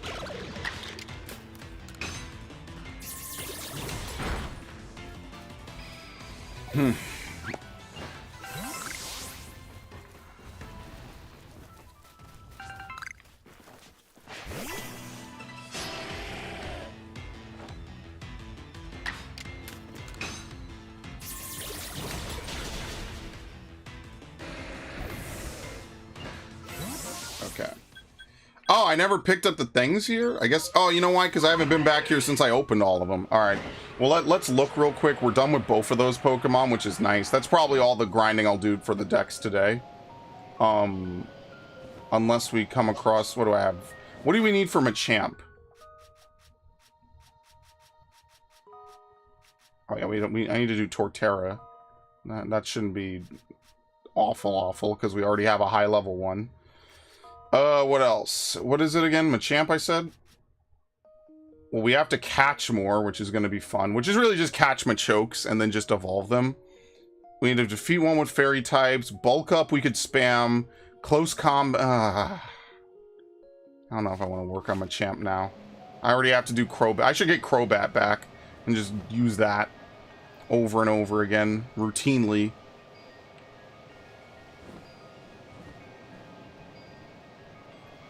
But, like, as you can imagine, like, some of these higher level Pokemon, you don't really see that often. So, like, At this point, we're just picking and choosing what alphas we run into the most, and then trying to, like, maximize off of that. So Wormadam is an easy choice because Wormadam is a common Pokemon. We're starting to run out of common Pokemon, is what I've said for the last several streams, but every time we take another one down, like now we can't get Staraptor. Now Sliggoo doesn't matter as much, right? Stuff like that. All right, where is it again? It's up here. Okay. It's becoming more, like, increasingly harder to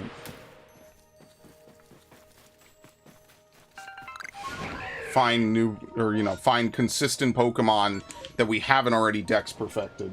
Like, Bibarel is, like, the next major common one across multiple areas that isn't Dex perfected.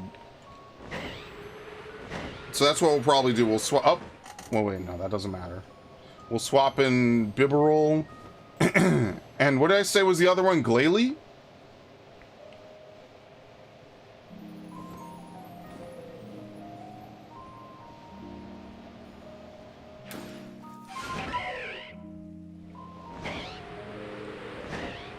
But yeah, I think I'm at the point where I'm kind of done for the day for this anyway.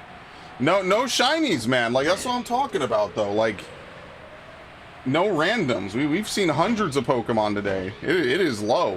This is what I mean. This is just evidence that you just have to do events. I think that's probably the big shift. All right, we'll move down here. Sucks. What can you do? I like how all these Pokemon are buddy-buddy for no reason. I'm not going to be in VC just yet. But, yeah, you feel free to park in there for a bit. Let me do a couple of things, and then we'll probably be done. I don't know. It's kind of saddening, but... Dude, really? He's camping it? Look at him. Look at him go. It's ridiculous. Okay, and we'll get this.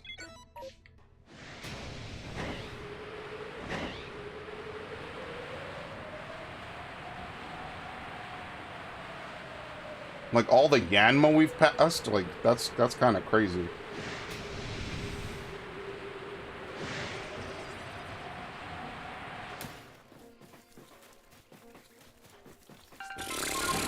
Okay, I'm leaving now.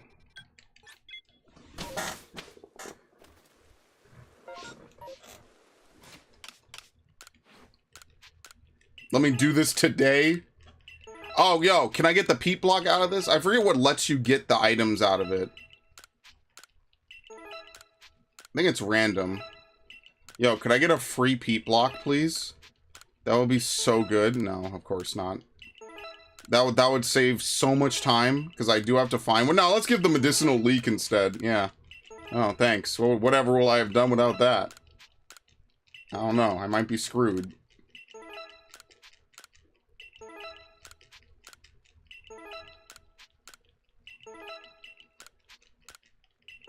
Alright, that's literally every satchel available for me in the game currently. There are no other lost satchels. Okay, let's leave.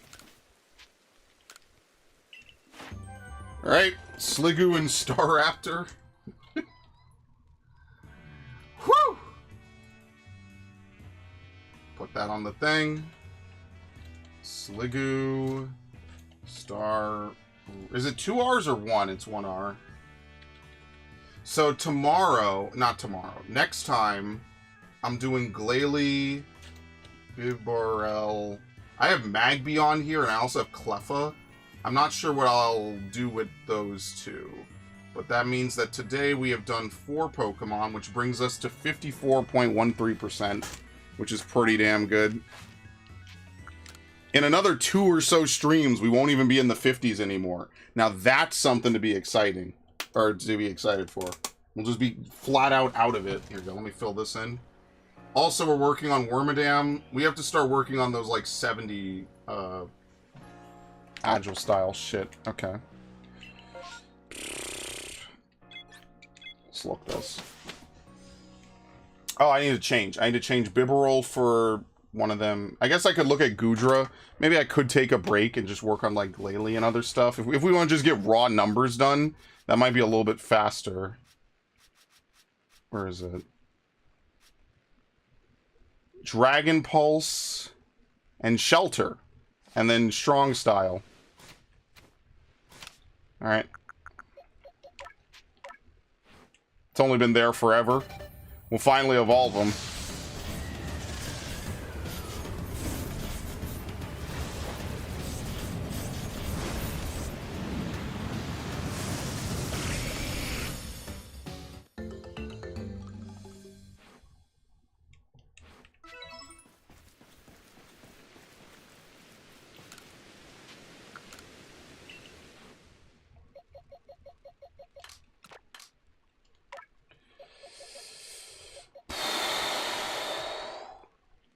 Oh, this is easy.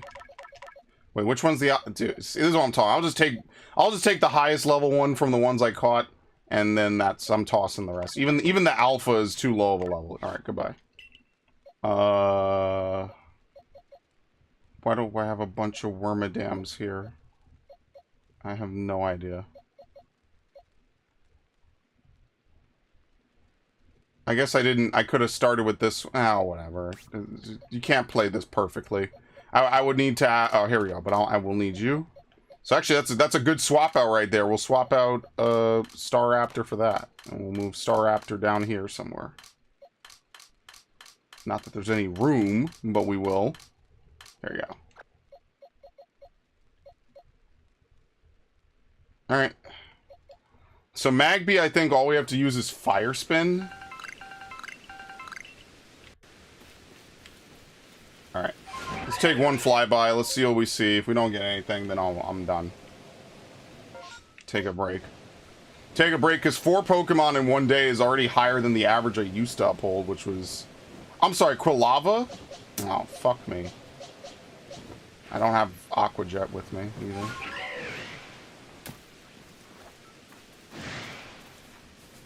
Very unfortunate.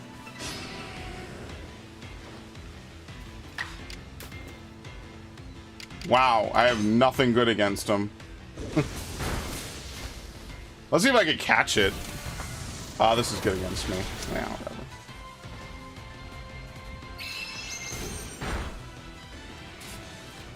Alright.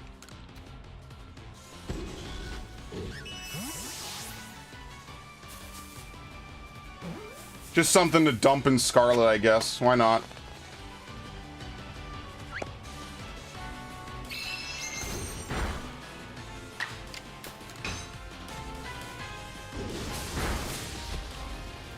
Okay.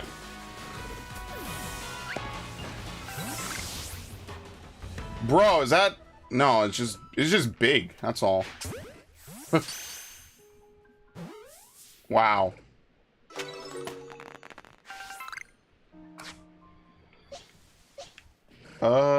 I mean, what do we have to use? Dragon Pulse? I guess we just get a head start on it. We could spam Shelter against, you could just spam Shelter against, what is it? Magikarp. There's nothing particularly special or endearing about that. That's easy.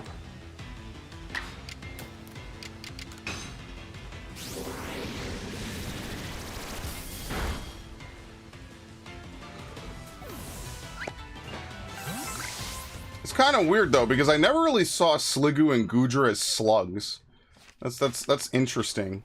That's what they were actually supposed to be. I didn't really see that.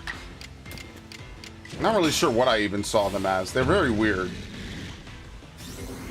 It's definitely not my type of Pokemon. Especially back in the day, you had to evolve it on a route that's raining. So there's one route in Kalos that is always raining, basically. Always, 100% of the time, I'm pretty sure. I forget which one it is, because trying to remember the different routes is impossible because they're all named the same. They're just in different regions. I don't even remember all the ones in Johto, to be fair. Okay. I mean, I could dig through that.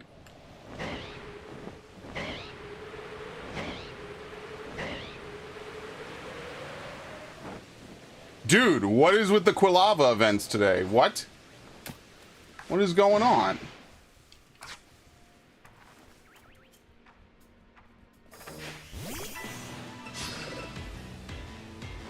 I remember when these things would just never show up, and now here we are. We have 2 today.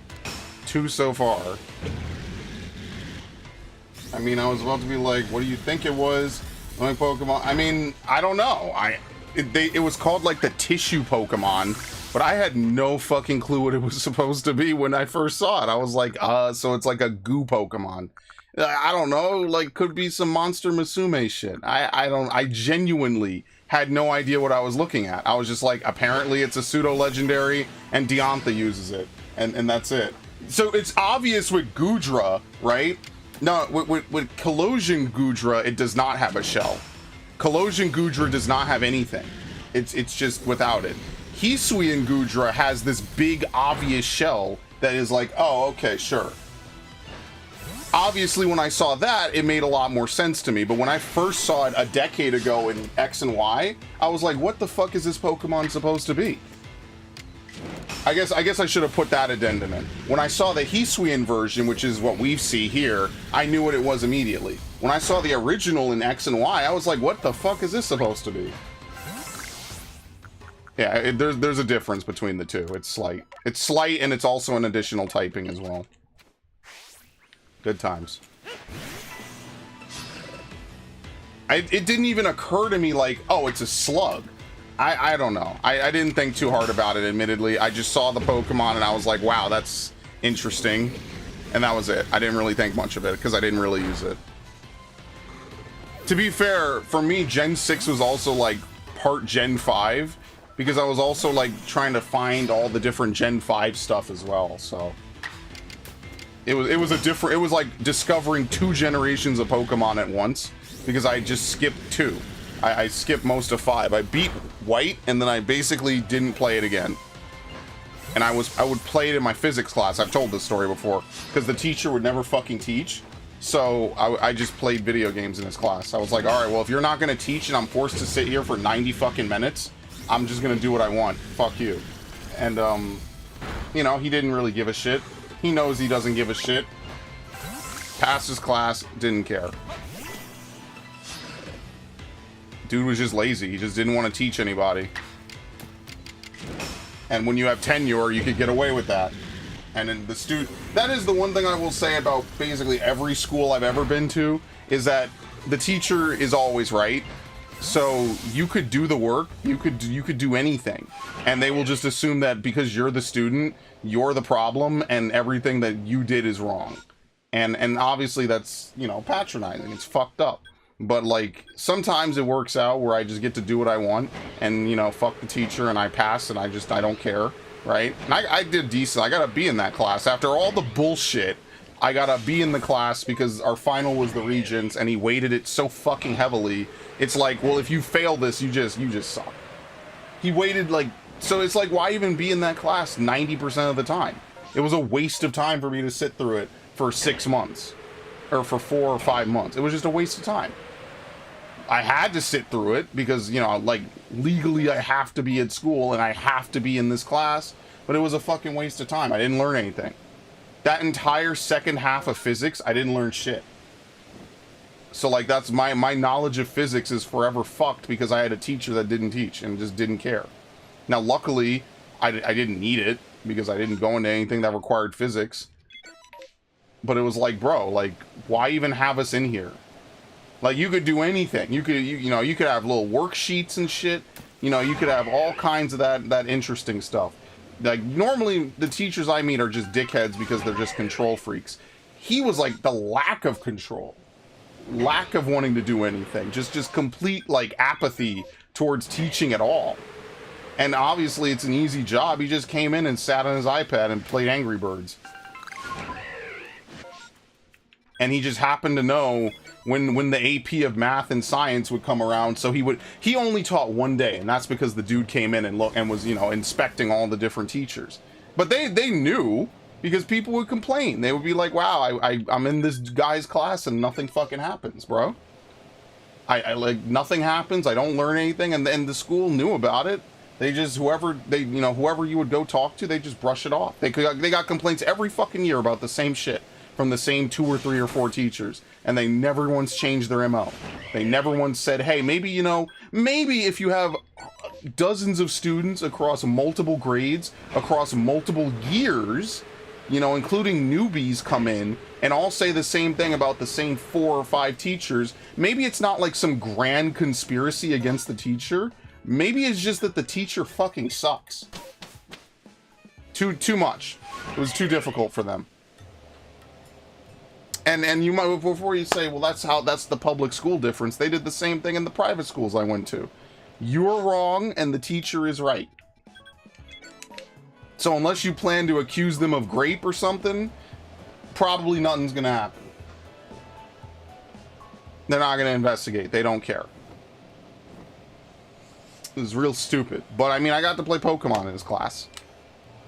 So.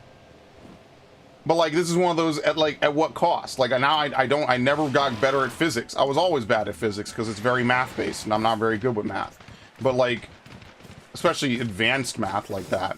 But like, I never got to get better because I never really got to learn. So, oh well. Slipped during every class. Well, right, but my school was pretty hardcore about this shit. Right? Like, the only reason he didn't confiscate anyone's shit is because he didn't have to fill out paperwork. So, like, his laziness, again, worked to our benefit, but it also worked to our detriment because I never learned how to do physics too. And so because of that, I never was really adept at learning and using all these different things. And then we also had this really shitty online homework submission program that we had to use that was just terrible. It would mark you wrong and then never explain why an answer was correct or why an answer was wrong. So it's like, you never explain why it's right. You never explain why it's wrong if it's wrong. So I don't learn anything. Either you enter the right answer or you just get it wrong. Like, it was just dumb. It was just a really shitty era. That's why I enjoyed later high school better when I didn't have to do that. Was like the middle of high school was just kind of shit. Late high school was pretty lit. Like senior year, I didn't have to deal with any of these fuckers. I had to deal with one student or one teacher being an asshole, and that was it. And then everything was fine. Perfect. But early high school, I had to deal with all kinds of some fucking weirdos and shit. Like all these weird teachers who've just been doing it forever. They just go through the fucking, you know, the whatevers. The what is it called? They go through the motions. They don't give a fuck. They don't care. Only reason that they say they care is because it looks good when they need to proposition the state for funding. They find all these weird, inquisitive ways to describe how, oh, well, I'm not actually the teacher in this course. The students are the teacher in the course. They teach themselves. Bro, this is not like philosophy, right? This is not like a big discourse, you know, based course or whatever, which is hilarious, right? This is physics. It's not even like easy physics, like momentum. We were on to energy, waves. I could look up the work I did in that course now, and I could pull it up now, and I could. That's what we were doing. We weren't doing no easy shit. We were doing the hard shit. And they're like, well, you'll all just pool your brains together and figure it out. Like, ridiculous. Just ridiculous. And I didn't even hate the man. The man knew how to teach. He knew the fucking subject. He just didn't teach. That's why I'm so angry at it. He could have been one of the most chill, yeah, maybe admittedly a little lazy, laid-back teachers I ever had. And he just refused to fucking do anything. And that's what fucking annoyed the shit out of me. It wasn't that he was a dick. It wasn't that he was like, you know, some power tripper. Right? He was quite the opposite. And I could live with that. I could say, all right, he's a little hands-off. Because I had all kinds of teachers growing up. I had all kinds of fucking weirdos. Okay? Most people that go to public school, most of y'all get rubber stamped through. Why? Because if they hold you back, they got to do more shit to push you forward. Just being blunt. This is not to dunk on people who went to public school. But a lot of people that went to public school deserve to fail. And they needed to have extra shit. But if you do that, that's more resources you have to commit. Most schools and districts don't want to do that because that's extra work. So they allow people to basically fail forward. And then that's how you get to 9th grade and 10th grade and you don't know what a product is in a multiplication problem. You think that a product is the same thing as a sum, is the same thing as a quotient, and you don't even care to learn the difference between them. And that's bad. That's bad. And that's why math and everything sucks in America now, because they don't, the standard that they need to hold people to, which is, you know, some standard, everyone subjectively will say where it should be. They won't. I'm done, by the way. I'm just ranting at this point because I'm angry.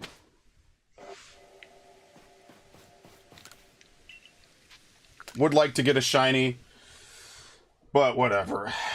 Clearly this game fucking hates me, and it refuses now. The more I complete the decks, the less shinies we get. I don't know. Anything good? Avalug, fuck that. Alright, I'm done. Makes no goddamn sense. Conversely, like, some of the teachers I had I liked the best, a lot of my friends hated because they made them do a lot of work.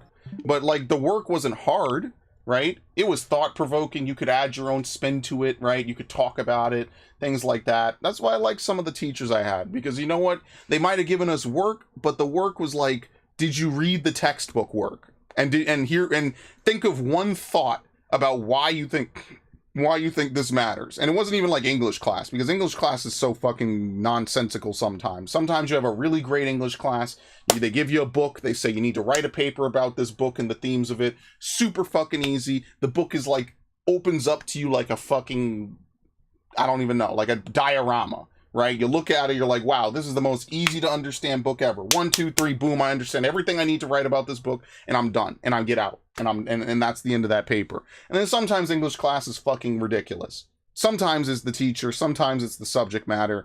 I wish I could tell you which.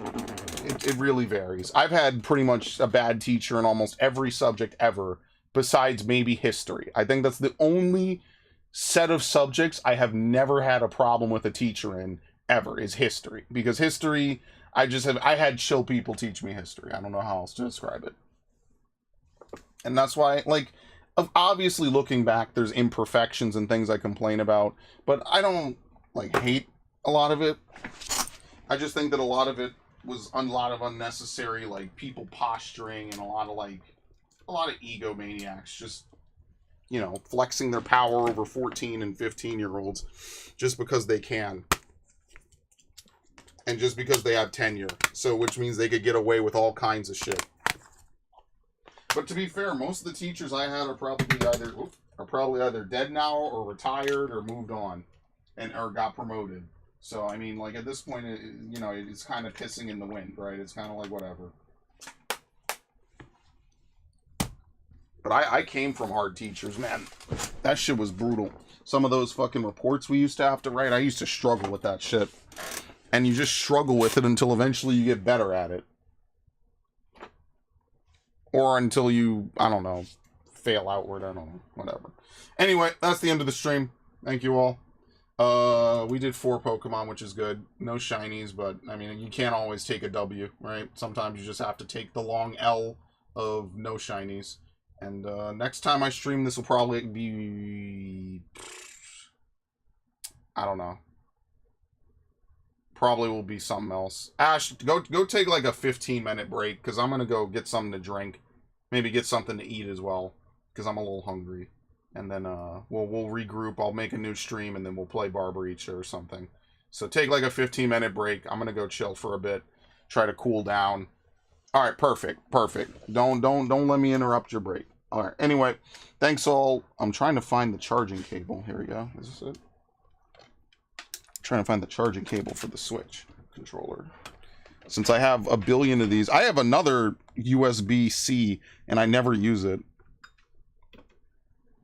Anyway, it's ridiculous. But I've told stories about my fucking shit before, so alright.